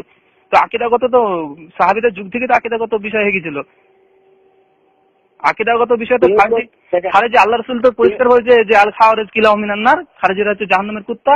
একবার স্পষ্ট আল্লাহ রাসূলের জামানাতে খারেজিরা ছিল, রীতিমতো আল্লাহ রাসূল কে বলছে যে আল্লাহ রাসূল আপনি হক করেন, ইনসাফ করেন। আল্লাহ রাসূল সঙ্গে সঙ্গে বলেছিল যে খারেজিরা জাহান্নামের কুকুর। তো সেই সময় তো মুসলিমদের মধ্যে তো একটা ফিরকা বেরিয়ে গেছিল খারেজি। এবার আমি কোন ফিরকা বেরোচ্ছে নিজের স্বার্থের জন্য। এবার আমি কিভাবে বুঝবো যে কারা নিজের স্বার্থের জন্য? আমাদেরকে দেবন্দি আলেমরা আমাদেরকে বলছে যে বেরেলভিরা কবর পূজা টুজা করছে, ওরা হচ্ছে ওদের ব্যবসা, ওই কিয়াম টিয়াম করছে, এটা হচ্ছে ব্যবসা। কিয়াম টিয়াম না করলে হয়তো ওর চলবে না, পেট চলবে না, ওটা ওদের ব্যবসা। এই আমাদের বেরেলভিরা ভাড়া বলছে ওরা হচ্ছে কাফের হয়ে গেছে, ওদের কথা শোনা যাবে না। এবার কারা যে পেট পূজারি, আমি তো এটাই তো আমি বুঝতে পারছি না এখন। এই দিন আপনি বুঝতে পারছেন না, আপনি তখন কি বলবো, আপনি কোরআন হাদিস তো নিজে বের করলে আপনি বলতেছেন মুস্তাহিদ হয়ে যাবো। এখন ভাই কোরআন হাদিস থেকে আমি কিভাবে কোরআন হাদিস গবেষণা করে দিলে আকীদা প্রত্যেকটা একটা করে আকীদা যদি আমি পোষণ করতে থাকি, আল্লাহ রাসূল সম্পর্কে যে আকীদা যদি পোষণ করতে থাকি, 200 মাসলা হবে কমপক্ষে। না না, আকীদাগত বিষয়, আল্লাহ রাসূলকে আমি কি আকীদা পোষণ করবো, কমপক্ষে 200টা আকীদাগত বিষয় বের হবে। এবার এতগুলো বিষয় কোরআন হাদিস ঘেটে আমি কিভাবে বের করবো? এই জন্য তো আমি বলেছি যে সাহাবীরা যে আকীদার মধ্যে চলেছেন, আপনি তো বলছেন কিন্তু সাহাবীদের তো পৃথক কোনো গ্রন্থ নাই, আমাকে তাও তো সাহাবীদের আকীদা কি ছিল দেখতে তো কোরআন হাদিসে ঘাটতে হবে। আবার দেখেন আহলে সুন্নাত ওয়াল জামাতের উলামা যারা, আহলে সুন্নাত ওয়াল জামাত তো সবাই তো দাবি করছে, কোনটা হক আমি কিভাবে বুঝবো? দাবি করলে খালি হবে না, তো দাবি করলে হবে নাকি? চেক করবো কিভাবে আমি ভাই? চেক কেমনে করবেন? আপনার কিতাব যখন পড়বেন দিমাগ দিয়ে চেক করেন কথাটা সত্য না নাই। আপনি যদি নিজে না পারেন, আপনার নিজে আপনি যদি কোনো আলিম আছে ওনাদেরকে মিলান যে দেওবন্দীরা যে বলেছে রাসূল নূরের মাটি তৈরি, আর সুন্নিরা যে বলেছে বা বেরেলিও বলেছে যে নূরের তৈরি, কিন্তু দুজনে সুন্নি বলতেছে, নিজে নিজেকে সুন্নি বলতেছে। ঠিক, আপনি কোরআন থেকে, কোরআনের আয়াত থেকে নিজে থেকে ব্যক্তিগত কোনো ডিসিশন বার করতে পারেন যে আপনাকে এই বিষয়টা নবীজি নূরের মাটির তৈরি বিষয়ে কথা বলি একটু। তাহলে যখন আমি বলছি যে আল্লাহ রাসূল নবী নূরের মাটির তৈরি, ওরা তখন একটা হাদিস দিয়েছে, আব্দুল্লাহ ইবনে মাসউদের সূত্রে হাদিসটি বর্ণিত আছে, তাফসিরে মাঝারিতে আছে, সূরা তাহার 55 নম্বর আয়াতের ব্যাখ্যাতে আছে, তাফসিরে মাঝারিতে, মিনহা খালাকনাকুম ওয়া ফিহা নুইদুকুম। এই আয়াতের ব্যাখ্যাতে তাফসিরে মাঝারিতে লেখা আছে যে আব্দুল্লাহ ইবনে মাসউদ বলছে যে আল্লাহ রাসূলকে তিনি বলতে শুনেছেন যে আমি আবু বকর এবং ওমর যে মাটি থেকে সৃষ্টি সেই মাটিতে দাফন হব। এখান থেকে এই বলছি যে তো আল্লাহ রসুল মাটি থেকে পরিষ্কার বলছে, যে মাটি থেকে তৈরি সেই মাটিতে দাফন হবো। তো এই আয়াতে তো আরেকটা আয়াতে যখন চক্র হয়ে গেছে, আপনি খুবই আর কমজোরি আপনি তো দেখতে হবে, যেরকম নাকি। এবার আমি যদি একটু গবেষণা করবো কিভাবে ভাই যে এটা কোনটা কমজোরি? স্পষ্ট দলিল এটা, আর এই দলিলটা কমপক্ষে 17টা কিতাবের হাওলা দেওয়া আছে। মুসন্নাদ ইবনে আবি শাইবা, আব্দুর রাজ্জাক, মুসনাদে হুমায়দি, মুসনাদে আবি ইয়ালা, এইরূপ গ্রন্থতে দেওয়া আছে। এবার আমি কিভাবে যাচাই করতে যাবো? আমি কিভাবে যাচাই করবো? কোরআনের কিছু মিজাজি মানা হয়, কোন হাকিকাতান মানা হয়। কোরআনের একটা বাতিনি মানা আছে, কোন একটা জাহেরি আছে। কিন্তু যেরকম নাকি রাসূলুল্লাহ সাল্লাল্লাহু আলাইহি ওয়াসাল্লাম বলেছেন কুল ইন্নামা আনা বাশারুম মিসলুকুম, এটা তো ভালো করে বলেছেন, তাই কি না? এখন জাহেরি মানা আছে, রাসূলুল্লাহ বলেছেন আমিও তোমাদের মতন একজন সাধারণ মানুষ। জি, কথা বলছে না নাই? তাই বলে আমাদের জন্য নয়, আমরা যদি বলি নেব সাধারণ মানুষ আমাদের মতো করে বুঝতে হবে কিনা। যেরকম কি লা ইলাহা ইল্লাল্লাহ সুবহানাকা ইন্নী কুনতু মিনাজ জালিমিন, হযরত ইউনূস আলাইহিস সালাম বলেছেন আমি জালিমের মধ্যে হয়ে গেছি, ওনার জন্য হয়ে গেছে। আমরাও যদি ওনাদেরকে এরকম বলি তাহলে আমাদের গুস্তাখি হবে না নাই? সেটা ঠিক। সেরকম ভাবে রাসূল পাক যেরকম বলেছে মানুষ শত সমস্ত ইনসান মাঝের তৈরি, এটা মিজাজান মানে এই তাসারিতে বলেছেন নবী, মিজাজান বলেছেন নবী। এটা তো সুস্পষ্ট ভাবে এটা একবারে এটা নাস দ্বারা প্রমাণিত হয়ে যাচ্ছে যে আমি আবু বকর ওসমান যে মাটির তৈরি সেই মাটিতে দাফন হব। ঠিক আছে, রাসূল পাক বলেছেন। তাহলে দ্বিতীয় আয়াতে কাদ জাআকুম মিনাল্লাহি নূরুন ওয়া কিতাবুম মুবিন, যে আল্লাহ পাক বলেছেন যে আমাদের কাছে থেকে আসছে তোমাদের কাছে একটা নূর আর রোশন কিতাব। নূর মানে সমস্ত একটা পয়সা নিয়েছে এবার বলছে যে নূর ওয়া কিতাবুন মুবিন। নূর হচ্ছে মুহাম্মদ সাল্লাল্লাহু আলাইহি ওয়াসাল্লাম, কিছু তাফসীর কারক বলছেন, আর কিছু বলছে কোরআন, কিছু বলছে ইসলাম। তাফসীর কারকগণ এখানে 4টে মত পোষণ করেছে। তাফসীর কারকগণ তাফসীরে কুরতুবী দেখেন, তাফসীরে বাইজাবি দেখেন, তাফসীরে কাশফ দেখেন, ঠিক আছে, তাফসীরে ইবনে কাসির দেখেন, তাফসীরে জালালাইন দেখেন। বিভিন্ন তাফসীর কারকগণ এখানে বিখ্যাতভাবে মন্তব্য করেছেন, যেখানে কেউ বলেছে নূর বলতে এখানে মুহাম্মদ সাল্লাল্লাহু আলাইহি ওয়াসাল্লাম, কেউ বলছে ইসলাম, কেউ বলছে যে না এটা আল্লাহ কোরআনকে বোঝানো হয়েছে। এবার আমি কোনটা নেব? কোনটা নয় সেটার মধ্যে আপনি কুই হাদিস পাবেন, কুই পাবেন যেখানে মতবার বেশি পাবেন। এবার দেখেন, এবার তাফসীর কারকগণ এখানে তো পরিষ্কারভাবে বলছে, তারপর যে ধরে নিলাম নূর, কিন্তু এখানে নূরের সৃষ্টি খালাক এই শব্দটা কোরআনে আসছে না। এটা তো বলতে পারলাম। যেমন আমি আপনাকে বলি সূরা মাইদাতে আছে যে আল্লাহ রাসূল বলছে যে তওরাতকে আল্লাহ নূর হিসেবে পাঠিয়েছেন, জাবুরকে আল্লাহ নূর হিসেবে পাঠিয়েছেন। এবার তাই বলে ওগুলো যদি নূর হিসেবে আল্লাহ তওরাতকে নূর বলেছে, তাহলে কি নূরের সৃষ্টি আমি বিশ্বাস করবো? কোরআনকে আল্লাহ নূর বলেছে, সূরা ইব্রাহিমে প্রথমে আছে, তো আমি কোরআনকে কি নূরের সৃষ্টি, নূরের তৈরি বলবো? এই জন্য তো আমি তো বলেছি কোরআনের একটা জাহিরি মানা হয়, একটা বাতিনি হয়, একটা জাতি হয়, একটা আতাই হয়। যেরকম নাকি ইলমে গায়েব সম্পর্কে কোরআনের মধ্যে বহুত সারি আয়াত আছে যেখানে ডাইরেক্ট মানা করা হয়েছে, এই রাসূলুল্লাহ সাল্লাল্লাহু আলাইহি ওয়াসাল্লাম ইলমে গায়েব নাই। হ্যাঁ আছে না নাই? হ্যাঁ আছে। আয়াতে সাবিত কোন আয়াত আছে রাসূলুল্লাহ সাল্লাল্লাহু আলাইহি ওয়াসাল্লাম ইলমে গায়েব আল্লাহ পাক আতা করেছেন। তাহলে এবার আপনি মানবেন কোনটা? যেটা মানা করেছেন সেটা মানবেন, আর না যেটা আতা করেছেন সেটা মানবেন? আমি তো সেটাই বলছি। এবার এই যে ওসুলগুলো কোনটা মানবো? এই ওসুলগুলো তো মানুষই তৈরি করছে না। হ্যাঁ, এই ওসুলগুলো মানে কোনটা, যেমন আমি বলি যে কোনটা জাহেরি আর কোনটা বাতেনি, এই যে এটা নিয়ে দ্বিমত আছে। দেববন্ধুরা বলছে যে এখানে আল্লাহ রাসূলকে এটা আপনারা বলছেন বাতিল। ঠিক আছে, এবার আপনি আসছেন আসল মাদ্দাতে। এইখানে মানুষের ইখতিলাফ রয়েছে। কোন কোন আয়াতে বলেছেন রাসূল নূর, কোন কোন আয়াতে বলেছেন রাসূল মাটি, ঠিক? কোন কোন আয়াতে বলেছেন রাসূল ইলমে গায়েব আছেন, কোন কোন আয়াতে বলেছেন ইলমে গায়েব নাই। ভালো করে জেনে রাখবেন, আল্লাহ আর রাসূলের মধ্যে একটা পার্থক্য হলো জাতি আর আতাই। বুঝছেন না নাই? ইলমে গায়েব আপনি যেখানে পাবেন দুইটা কিসিম হবে, একটা হলো জাতি, এটা হলো আতাই। যদি নূর সম্পর্কে আপনি জানতে চান, একটা হবে জাতি, একটা হবে আতাই। রাসূল পাকের নূর হলো আতাই, আর ইলমে গায়েব রাসূল পাকের হলো আতাই। জাতি কোনো বস্তু নাই। আর যেখানে দেখবেন রাসূল পাকের ইলমে গায়েব নাই বলে প্রমাণ হয়ে গেছে, সেইখানে আপনি ভালো করে জেনে রাখবেন এটা জাতি ইলমে গায়েব রাসূল পাকের নয়। আর যেখানে সাবিত হয়েছে সেটা জানবেন আতাই। দেখেন আমি একটা কথা বলি, এখানে আমি একটা আয়াতে যথেষ্ট তাই মনে করি আমার এগুটা মানে মাসলার জন্য, যে আল্লাহ রাসূল আল্লাহ কোরআনে বলে দিয়েছেন নজমের 3-4 নম্বর আয়াত, ওয়া মা ইয়ানতিকু আনিল হাওয়া ইন হুয়া ইল্লা ওয়াহিয়ুন ইউহা, যে মুহাম্মদ সাল্লাল্লাহু আলাইহি ওয়াসাল্লাম নিজের মুখ থেকে কোনো কথা বলে না, যেটা বলে সেটা ওহীর মাধ্যমে বলে। এবার রাসূল সাল্লাল্লাহু আলাইহি ওয়াসাল্লাম জান্নাত কবরের আযাব সম্পর্কে আমাদেরকে বলেছে, নিশ্চয়ই আল্লাহ ওহী করেছে বলে বলেছে। এবার রাসূল সাল্লাল্লাহু আলাইহি ওয়াসাল্লাম জান্নাত জাহান্নামের কথা বলেছে, আল্লাহর রাসূলের উপরে ওহী হয়েছে তাই বলেছে। কাফেরদের হুদায়বিয়ার যুদ্ধে কে কোটি মরি পড়ে থাকবে লাশগুলো, সেখানে আল্লাহ রাসূলকে বলা হয়েছে আল্লাহ রাসূল বলেছে, সবই তো ওহীর মাধ্যমে বলেছে না।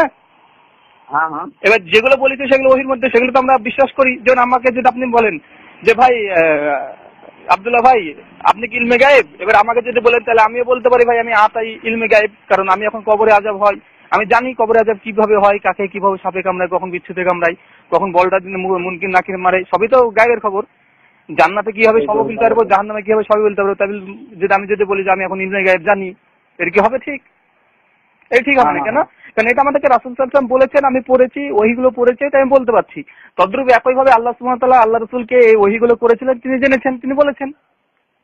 তাই মানে আমি যে এবার এরকম যদি হয় তাহলে আল্লাহ রাসূল যেগুলো জানতেন আমিও তদ্রূপ একই জিনিস জেনে ফেলছি, তার মানে কি আমাকে ইলমে গায়েব বলা যাবে? দেখেন একটা মিসালে আপনি বলেন, যেরকম আল্লাহ পাক বলেছেন এই কুল ইন্নামা আনা বাশারুম মিসলুকুম, ঠিক আছে? কিন্তু এখানে কুল শব্দটা কেন ব্যবহার করা হলো জানেন কি? এখানে জিজ্ঞাসা বলার জন্য বলছে, অর্ডার দিচ্ছে, বলো তুমি, বলে দাও ওদেরকে। ওদেরকে বলে দাও, কিন্তু আল্লাহ নিজে বলে নাই। ওহী তো করেছেন আল্লাহ, তো ওহীর মাধ্যমে রাসূল পাককে বলেছেন, কিন্তু রাসূল আল্লাহ নিজে বলে নাই। আল্লাহ বলেছেন যে এই মাহবুব তুমি বলে দাও। কথা বুঝছেন না? জি জি, তুমি বলে দাও। তখন রাসূল পাক দিয়ে রাসূল পাকের নিজের মুখ দিয়ে বলানো হয়েছে, কিন্তু আনুয়াই যে আয়াত থেকে সাবিত হয়েছে যে রাসূল পাক নিজের কথা, নিজের ব্যক্তিগত কোনো কথা কয় নাই। আল্লাহ পাক যেটা কয়েছিল সেটাই নবী পাক বলেছেন, না নাই? জি। এই আয়াতে আপনি দেখবেন যেরকম কুল শব্দটা ব্যবহার করা, এই কারণে এই মাহবুব আমি যদি বলে দেই তাহলে এটা সনদ বনে যাবে, সার্টিফিকেট বনে যাবে, মানে বস্তুটা একদম ডিক্লিয়ার হয়ে যাবে। এই জন্য আপনি বলেন। কথা বুঝলেন না নাই? হ্যাঁ বুঝতে পারছি। যেমন অনেক জায়গা আছে ধরেন কুল হু আল্লাহু আহাদ, বলো নবী তুমি বলে দাও যে আল্লাহ এক। আল্লাহ সম্পর্কে সাক্ষ্য দেওয়ার জন্য আল্লাহ রাসূলকে বলছে বলো তোমরা আল্লাহ এক ও দ্বিতীয়। হ্যাঁ আল্লাহ এক। হ্যাঁ এই ধরনের কুল আউযু নাস অনেক জায়গাতে আছে। ঠিক এই সিস্টেমই বহুতগুলো আয়াতের মধ্যে আছেন, কিন্তু ওহীর মধ্যে মাত্র সবকিছু হয়েছেন। কথা বুঝছেন না নাই? কিন্তু কোনো মানা আমাদের জন্য কোনো ওখানে আমাদের জন্য বলা জায়েজ আছে, কোনো জায়গার মধ্যে বলা জায়েজ নাই। কথা বুঝছেন না নাই? কোনো বস্তুর মধ্যে আমরা আকীদা ঠিক মানতে পারবো, আর কোনো বস্তু এরকম আছে যেটা আমরা বললে আমরা গুস্তাখ বা গুমরাহ হয়ে যাব। যেরকম কথা তো সত্যি বলেছেন, যেরকম নাকি আল্লাহ হলো হর মাখলুকের সৃষ্টিকর্তা, আল্লাহ পাক সমস্ত কিছু সৃষ্টি করেন, পয়দা করেছেন, সৃষ্টি করেছেন, মাখলুক বানাইছেন, ঠিক? কিন্তু মাখলুকের মধ্যে এমন কোন বস্তু আছে যেগুলো নাম দিয়ে যদি কয় অমুক বস্তুর খালিক আল্লাহ পাক, অমুক বস্তু পয়দা করেনেওয়ালা, তখন আমরা গুস্তাখি হবে না? গুস্তাখ হবে না? আল্লাহ গুস্তাখি তো হবে। এবার আমার শুধু মাসলা এটাই, এবার আমি বলি ভাই, আমি মানে এগুলো তো বুঝতে পারলাম, আমি এগুলো আমি পড়েছি, জাল হকে পড়েছি, সানে হাবিবুর রহমানে পড়েছি, এইসব বিষয়গুলো আমার কাছে এগুলো ক্লিয়ার আছে, এই বিষয়গুলো ঠিক আছে। তো বিষয়গুলো আমি এগুলো অনেক ভালোভাবেই মানে পড়ে দেখেছি। তো বিষয় হচ্ছে যখন মানে একটা বইয়ের বিপক্ষে যখন একটা বই আসছে, ওরা দলিল দিচ্ছে, খণ্ডন করছে, যে হাদিস স্পষ্ট দিচ্ছে যে আবু বকর আর একাধখানা হাদিস না 13খানা হাদিস দিয়েছে একবার পরপর, যে আল্লাহ রাসূল নিজে বলছে যে আমি আবু বকর ওমর যে মাটির থেকে সৃষ্টি হয়েছে সেই মাটিতে দাফন হবো। এই ধরনের হাদিস অন্য সাহাবী হযরত জাবের থেকে বর্ণিত আছে, আর মাশহুর সাহাবী থেকে বর্ণিত আছে। জাবের থেকে আছে, আব্দুল্লাহ ইবনে ওমর থেকে আছে, আবু হুরায়রা থেকে আছে, আব্দুল্লাহ ইবনে আব্বাস থেকে আছে। এবার এই হাদিসের ব্যাখ্যা আমি কি করব? আল্লাহ রাসূল নিজে বলছে আমি আবু বকর ওমর যে মাটির তৈরি সেই মাটিতে দাফন হবো। আর যেই হাদিসের মধ্যে রাসূল পাক বলেছেন আমি আল্লাহর নূর থেকে সৃষ্টি, সেই হাদিসগুলো আপনি কি করবেন? আবার দেখেন এই হাদিসগুলো যখন আমি দেখতে যাচ্ছি তখন এরা বলছে এই হাদিসে কোনো সনদ নেই। এই জন্যই সমস্ত ফিকা একটা ফয়সালা নিয়েছেন যে রাসূল পাকের দুইটা সিফাত, দুইটা কিন্তু মানে না দেখুন আপনি আমাকে বললেন যে সাহাবীরা কি আকীদা পোষণ করতেন, এটাই সাহাবীরা কি আকীদা পোষণ করতেন। এবার এই জন্য তো আমাকে তো হাদিস লাগবে, আর হাদিসের জন্য তো আপনি তো ভালোভাবে জানেন সহিহ মুসলিমের মুকদ্দমাতে লেখা আছে যে সনদ যদি না থাকে সেটা হাদিস বলে গণ্য হবে না।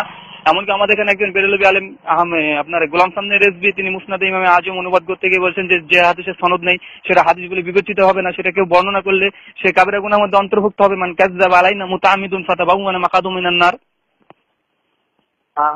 এবার এই আওয়ালুমা খালাকাল্লাহ নূরি এই হাদিসের তো কোনো সনদ নেই, তো এটাকে আমি হাদিস আমি কিভাবে স্বীকার করবো? আর ফুরফুরা পীর সাহেব একটি তার জামা একটি বই লিখেছে আপনার আল মওজুয়াত, ওই বইটার মধ্যে 256 পৃষ্ঠায় বলেছে যে এই হাদিসে কোনো সনদ নেই, তাই এই হাদিসটাকে হাদিস বলা যাবে না। তিনি স্বীকার করছেন যে হাদিসটাকে হাদিস বলা যাবে না। এটা বাদ ফুরফুরা পরে সেটা বুঝি না, কথা বলছে না নাই, এই ফুরফুরা এটা তো পরের কথা। কিন্তু আমাকে সনদ পেশ করেন, তাহলে আমাকে সনদ বলুন যে এই হাদিসের সনদ কি কি আছে, কোন রবি হাদাসানা অমুক আন আবু সাইদ খুদরি, এভাবে আপনি সনদ আপনাকে দিতে থাকেন আমাকে। এই সিস্টেমের বহুত সনদ আমার কাছে আছে। হ্যাঁ, এই সিস্টেমের বহুত সনদ আমার কাছে আছে। মানে সনদ আমাকে মারফু পর্যন্ত পৌঁছাতে হবে, যে আল্লাহ রসুল পর্যন্ত পৌঁছালো, আর প্রত্যেকটা শিক্ষা রাবি হতে হবে। আল্লাহ রাসূল নূর বল, কিন্তু আপনাদের কিয়াস ইজমা ফাসাহাত বালাগাত এগুলো তো আপনি মানতে হবে, মানবেন কি না? সেটা আমি মানবো, মহসিন মানবো না কেন? আমি শুধুমাত্র আওয়ালুমা খালাকাল্লাহ নুরি এই হাদিসটার আমি সনদ চাই। আমি সেই সনদটাকে প্রত্যেকটাকে রাবিকে আমি চেক করে দেখবো, তারা কি মানে শিক্ষা রাবি কি সেটা আমি একবার চেক করে দেখবো। আর যদি দেখে নিই না এরা প্রত্যেকে শিক্ষা রাবি, আর যে গ্রন্থ আছে সেই গ্রন্থটাও অথেন্টিক, যেমন আপনার সহিহ বুখারী, মুসলিম, আবু দাউদ, তিরমিজি, ইবনে মাজাহ, ইবনে আবি শাইবা, আব্দুর রাজ্জাক, এই ধরনের কিতাব। এই হাদিসটা আওয়ালুমা খালাকাল্লাহু নূর যে হাদিসটা আপনি বললেন, এই হাদিসটা কিন্তু আক্তার ওলামা বা ফিকারা ওনারা জয়ীফ বলেছেন এই হাদিসটাকে। জয়ীফ বলতে গেলে তো এই হাদিসের সনদই নাই, তার মানে জাল। সনদ না থাকলে হাদিস জাল। জয়ীফ তো রাবি দুর্বল কারণে জয়ীফ হয়, কিন্তু যখন জাল হাদিস হবে যেটা সনদই পাওয়া যায় না সেটা হচ্ছে জাল। এটা তো কথা, সনদ পাওয়া যায় না সেটাকে জাল বলা হয়। কিন্তু যেটা সনদ পাওয়া গেছে, সনদকে চেক করে দেখলাম যে দুজন রাবি মাঝহুল আছে, কে মুনকিত আছে, হয়ে গেল ওটা দুর্বল হয়ে গেল, জয়ীফ হয়ে গেল। সে জয়ীফ দিয়ে আপনার সে আমল করা যেতে পারে। জয়ীফ যদি হয় সেটা আমল করা যেতে পারে, কোনো যদি আমল ফাজাইল থাকে, আমল থাকে, করা যেতে পারে। কিন্তু জয়ীফ হাদিস দিয়ে আকীদা নির্ধারণ করা যাবে না, এটা সবাই জানে যে আকীদাগত জন্য একবারে সহিহ মারফু মুত্তাসিল রিওয়ায়াত লাগবে, তাছাড়া আকীদা প্রমাণ করার জন্য দুর্বল জাল হাদিস দিয়ে আকীদা প্রমাণ করা যাবে না। কিন্তু আমলের ক্ষেত্রে জয়ীফ হাদিস আমল করা যেতে পারে। বিলকুল, কথা তো ঠিকই। এবার সেই জন্য বলছি আওয়ালুমা খালাকাল্লাহ নুরি এটা অথেন্টিক সহি একদম রিওয়ায়াত প্লাস সনদ। আর সনদটা কমপক্ষে একটা হাদিস না, কমপক্ষে 3 থেকে 4টে, কারণ একটা রাবি যদি এই রিওয়ায়াত যদি বর্ণনা করে সেটা হাদিসের ভাষায় বলা হয় গারিব। এবার গারিব হাদিস দিয়ে আকীদা নির্ধারণ করা যাবে না। কমপক্ষে একটা সাহাবীদের জামাত লাগবে, কমপক্ষে একটা জামাত, পুরো একটা জামাত, কমপক্ষে 10 জনের জামাত লাগবে যারা এই হাদিসটা বর্ণনা করেছে। কিন্তু একজন যদি বলে যে হযরত জাবের বর্ণনা করলো আর অন্য কেউ বর্ণনা করেনি, হাদিসটা তখন গারিব হয়ে যাবে। আর গারিব হাদিস দিয়ে আকীদাকে মানে আকীদা মাসলা বের করানো যাবে না, এটা উসুল। কিন্তু এটা তো আপনি ভালো করে বলেন, যদি জয়ীফ হাদিস হয় কিন্তু মুতলাকান তো আপনি এই হাদিসটা ছেড়ে দিতে পারবেন না। না না, আকীদাগত বিষয় হলে জয়ীফ হাদিস দিয়ে মাসলা নেওয়া যাবে। ভাই আমি আপনাকে বলি, আকীদাগত বিষয়ে যদি জয়ীফ হাদিস হয় তাহলে কি সেটা থেকে মাসলা বের করানো যাবে? সেটা তো কথা যাবে না। কিন্তু মাসালা যদি নামাজের কি করব না এইসব আহকাম হয়, এইসব মাসালা হয়, তাহলে জয়ীফ হাদিস দিয়ে দলিল গ্রহণ করা যেতে পারে। তার মতামত করেছে আলেমরা, তা ধরে নিলাম না জয়ীফ হাদিসের উপর আমল করা যাবে। কিন্তু আকীদাগত বিষয়ে তো করাই যাবে না, সবাই একমত। ঠিক আছে, আপনি যে হাদিসটা বলেন আওয়ালুমা খালাকাল্লাহু নূরি, এছাড়া তো আর বহুতগুলো হাদিস রয়েছে। কিন্তু সনদ লাগবে। হ্যাঁ, সনদ শুদ্ধ আছে, সনদ সাথে আছে। হ্যাঁ, সনদ আপনার, তাহলে আমাকে সনদগুলো আপনি দিতে হবে, সনদগুলো কোন রাবি থেকে কোন রাবি বর্ণনা করছে। আর সর্বপ্রথম আপনার সর্বপ্রথম এটা আপনার জানতে হবে যে জয়ীফ হাদিস যদি আকীদা সম্পর্কে কিছু বাহির হয়, তাহলে জয়ীফ হাদিস গুলো আপনি মুতলাকান ছেড়ে দিতে পারবেন না। আর তার কারণ হলো যদি দলিল কাতি বা জন্নি হয় তাহলে তার মধ্যে তারুজ আয়, আর তারুজ যদি আয় তাহলে ওর মধ্যে তার দিক দেওয়া হবে। তার দিক দেওয়া যদি দেওয়া হয় তারপর হাদিস হওয়ার পরে বুঝছেন নাই, তারপরে বেহতারি যেটা পাওয়া যাবে বেহতার জন্য, মানে ওর মধ্যে সবচেয়ে ভালো যে সিস্টেমে পাওয়া যাবে সেটা মানা যাবে। আর যেটা মানে আমার আমি বলে দিই, হাদিস রসুল হাদিস মোটামুটি আমি বুঝি। রসুল হাদিস মোটামুটি আমার কাছে তাকরিবুত তাহাজি, মিজানুল নিতালুল মিজান, তারিকুল কাদির, তারিকুল বাগদাদ, ইমাম ইবনে মাইনের তারিখে মাইন, এগুলো মোটামুটি আলহামদুলিল্লাহ আমার কাছে আছে। এমনকি মাকতুবাতে শামিলা পুরোটাই আমার কাছে আছে, মাকতুবাতে শামিলা।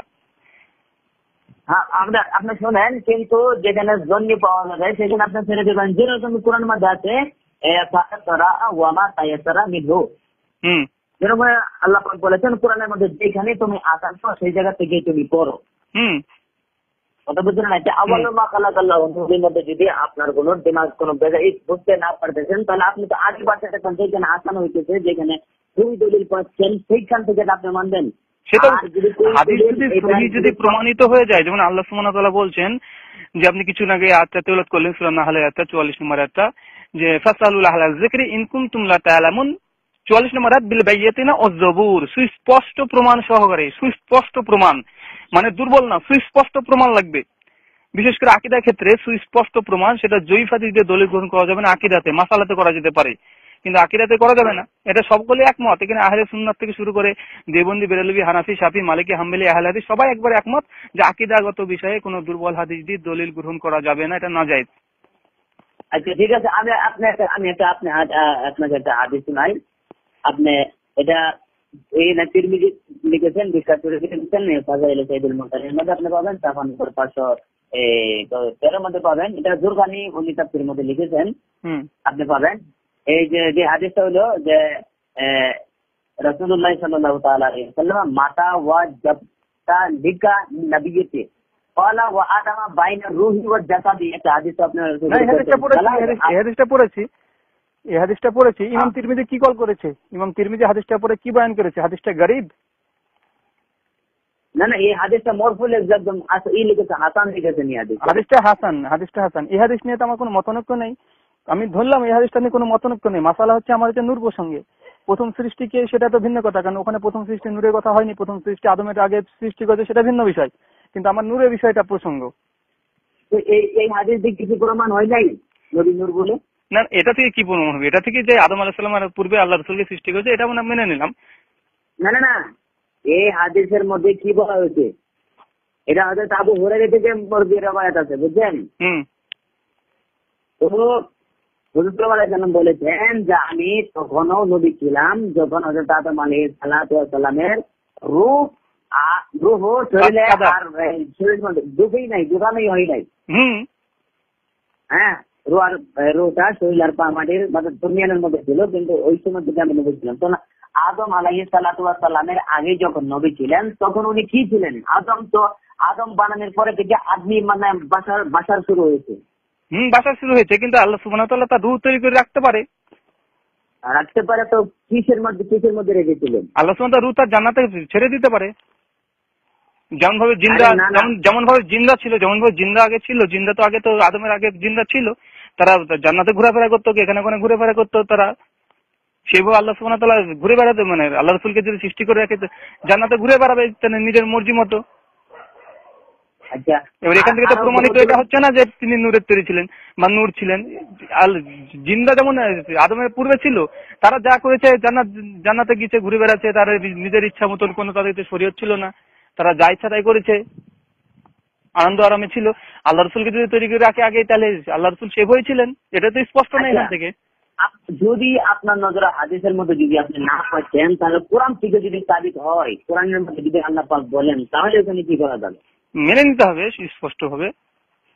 হ্যাঁ, যে এই আয়াতটা বললাম যে কাদা জাতু মিনাল্লাহি নূর, এই আয়াত থেকে আপনি কি বললেন? মুহাম্মদ সাল্লাল্লাহু আলাইহি ওয়াসাল্লাম নূর বলা হয়েছে, আমরা নূর মানি, বিশ্বাস করি। যেমন তাফসিরে কানজুল ঈমান, আমি এটা তাফসির দেখেছি, তাফসিরে কানজুল ঈমান আমাদের যখন বেরেলভী তিনি পরিষ্কারভাবে বলছেন এখানে নূর বলতে মুহাম্মদ সাল্লাল্লাহু আলাইহি ওয়াসাল্লাম বলে বুঝিয়েছেন। আর এটা এই জন্য বুঝিয়েছেন, তিনি জাহেলিয়াত যে সব বর্বরতা, নোংরা বর্বরতা যুগ ছিল, তাকে আল্লাহ সুবহানাহু ওয়া তাআলা নূর স্বরূপ পাঠিয়েছে মানুষকে হেদায়েতের জন্য, তাকে পথ দেখানোর জন্য। কিন্তু এখানে নূরের সৃষ্টি, কানজুল ইমামের তো নূরের সৃষ্টি আর থেকে প্রমাণ করেনি। আমাদের যখন বেরেলভী তিনি বলছেন হেদায়েতের নূর, হেদায়েত দিয়েছে মানুষকে, সঠিক থেকে বাতিল পথ, ভ্রান্ত পথকে তিনি করেছেন। ফুরকান, সত্য মিথ্যার পৃথককারী হিসেবে আল্লাহ রাসূলকে পাঠিয়েছেন। দেখেন, শুধু আহমদ রাজা না, বহুতগুলো মুফাসসিরে কিরাম, মুহাক্কিকি কিরাম এই আয়াতের তাফসীর করেছেন। সাল্লাল্লাহু আলাইহি ওয়াসাল্লামের জাত মুবারক এই আয়াতের বিশ্লেষণ শুধু নূর রাসূল পাকের জাত মুবারককে নিয়েছেন। হ্যাঁ, নূর নিয়েছেন, কিন্তু নূরের সৃষ্টি কোন তাফসীরকারক করেছেন? নূর যখন নূর সাবিত হলো, তখন এটা কি আপনি বলেন সৃষ্টি করা যায়? পরের কথা না? অবশ্যই। আমি আপনাকে প্রথমে বললাম যে আল্লাহ রাসূল সাল্লাল্লাহু আলাইহি ওয়াসাল্লামকে আমি নূর বিশ্বাস করি, তিনি নূর ছিলেন। কোরআনকে আমি নূর বিশ্বাস করি, তাওরাতকে আমি নূর বিশ্বাস করি, জবুরকে আমি নূর বিশ্বাস করি। আল্লাহ সুবহানাহু ওয়া তাআলা নূর শব্দটা কোরআনে টোটাল 22 বার ব্যবহার করেছে, 22টা বস্তুর জন্য। ঠিক আছে, এবার আমি 22টা জায়গাতে যেখানে আল্লাহ নূর বলতে, আল্লাহ আমাকে নিজেকে নূর হিসেবে আখ্যায়িত করেছে সূরা নূরের 35 নম্বর আয়াতে। তো আমি এগুলোকে নূর হিসেবে বিশ্বাস করি, কিন্তু এগুলোকে আমি তাওরাতকে এখন কি নূরের সৃষ্টি বলবো? আমি কি জাবুরকে এখন নূরের সৃষ্টি বলবো, নূরের তৈরি? আমার সমস্যা হচ্ছে এটা নূরের তৈরি কি না। আমার তো নূর হিসাবে তো আমি আকীদা পোষণ করি যে আল্লাহ রাসূল সাল্লাল্লাহু আলাইহি ওয়াসাল্লাম তিনি নূর ছিলেন।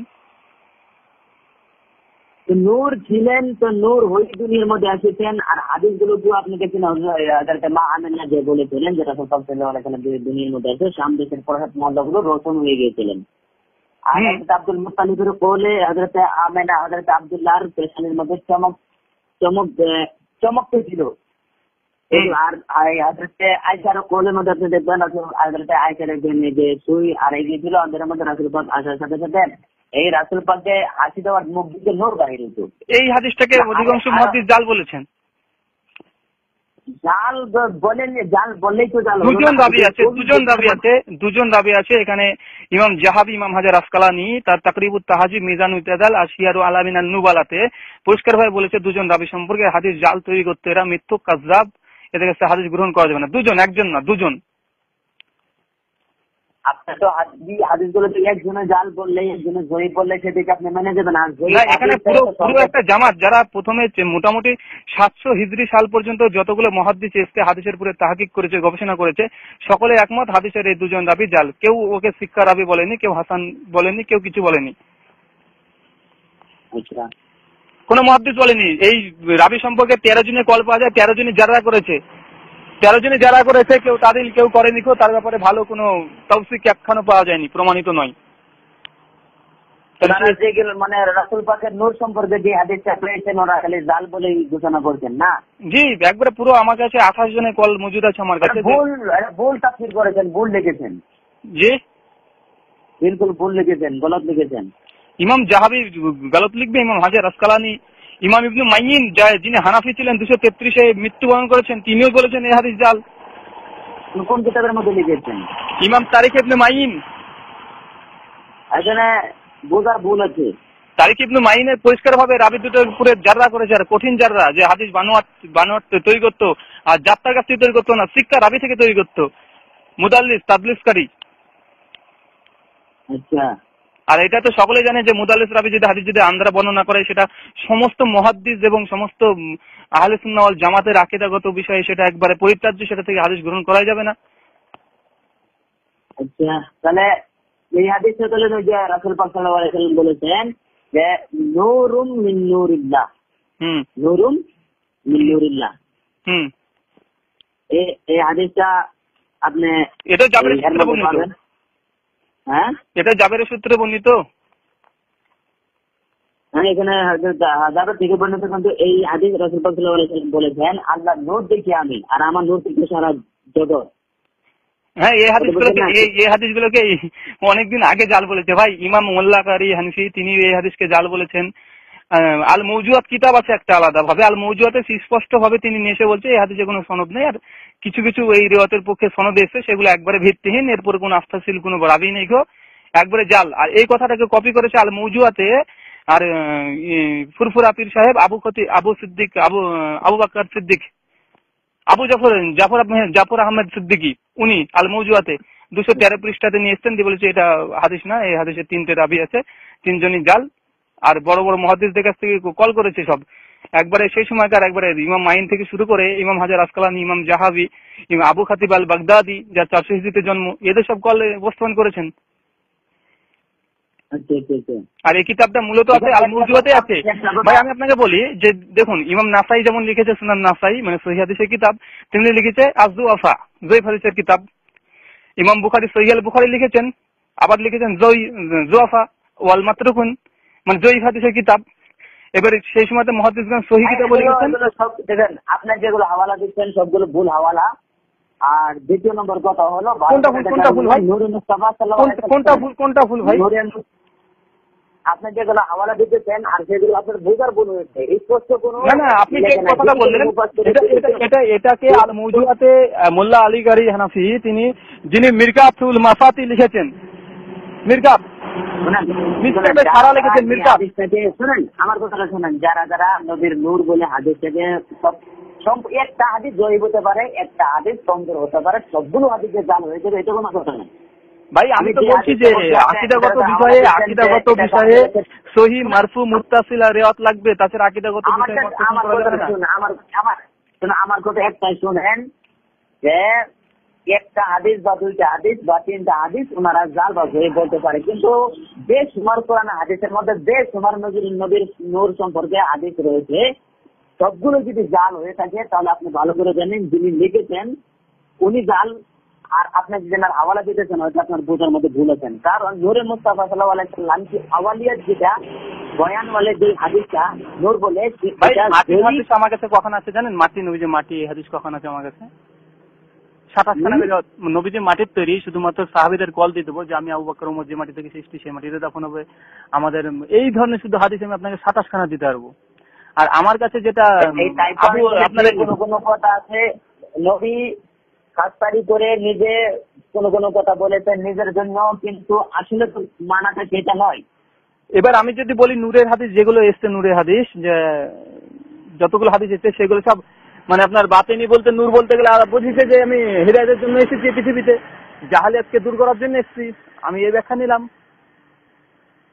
যেমন আপনার আহমেদ রেজা খান বেরেলভি খুদ নিজেই ওই ব্যাখ্যা নিয়েছেন, আহমেদ রেজা খান বেরেলভি নিজেই ও ব্যাখ্যা নিয়েছেন যে জাহালিয়াতের দূর করার জন্য আল্লাহ রাসূলকে নূর স্বরূপ আল্লাহ পাঠিয়েছেন শুধুমাত্র হক আর বাতিলের পার্থক্য করার কারণে। আমি আহমেদ রেজা খান বেরেলভির এই দলিল নিলাম।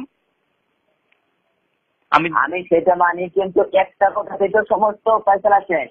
আমি যখন কোরআন থেকে একটা বললাম আপনি বলেছেন যে তাদের যত মিনালে নূর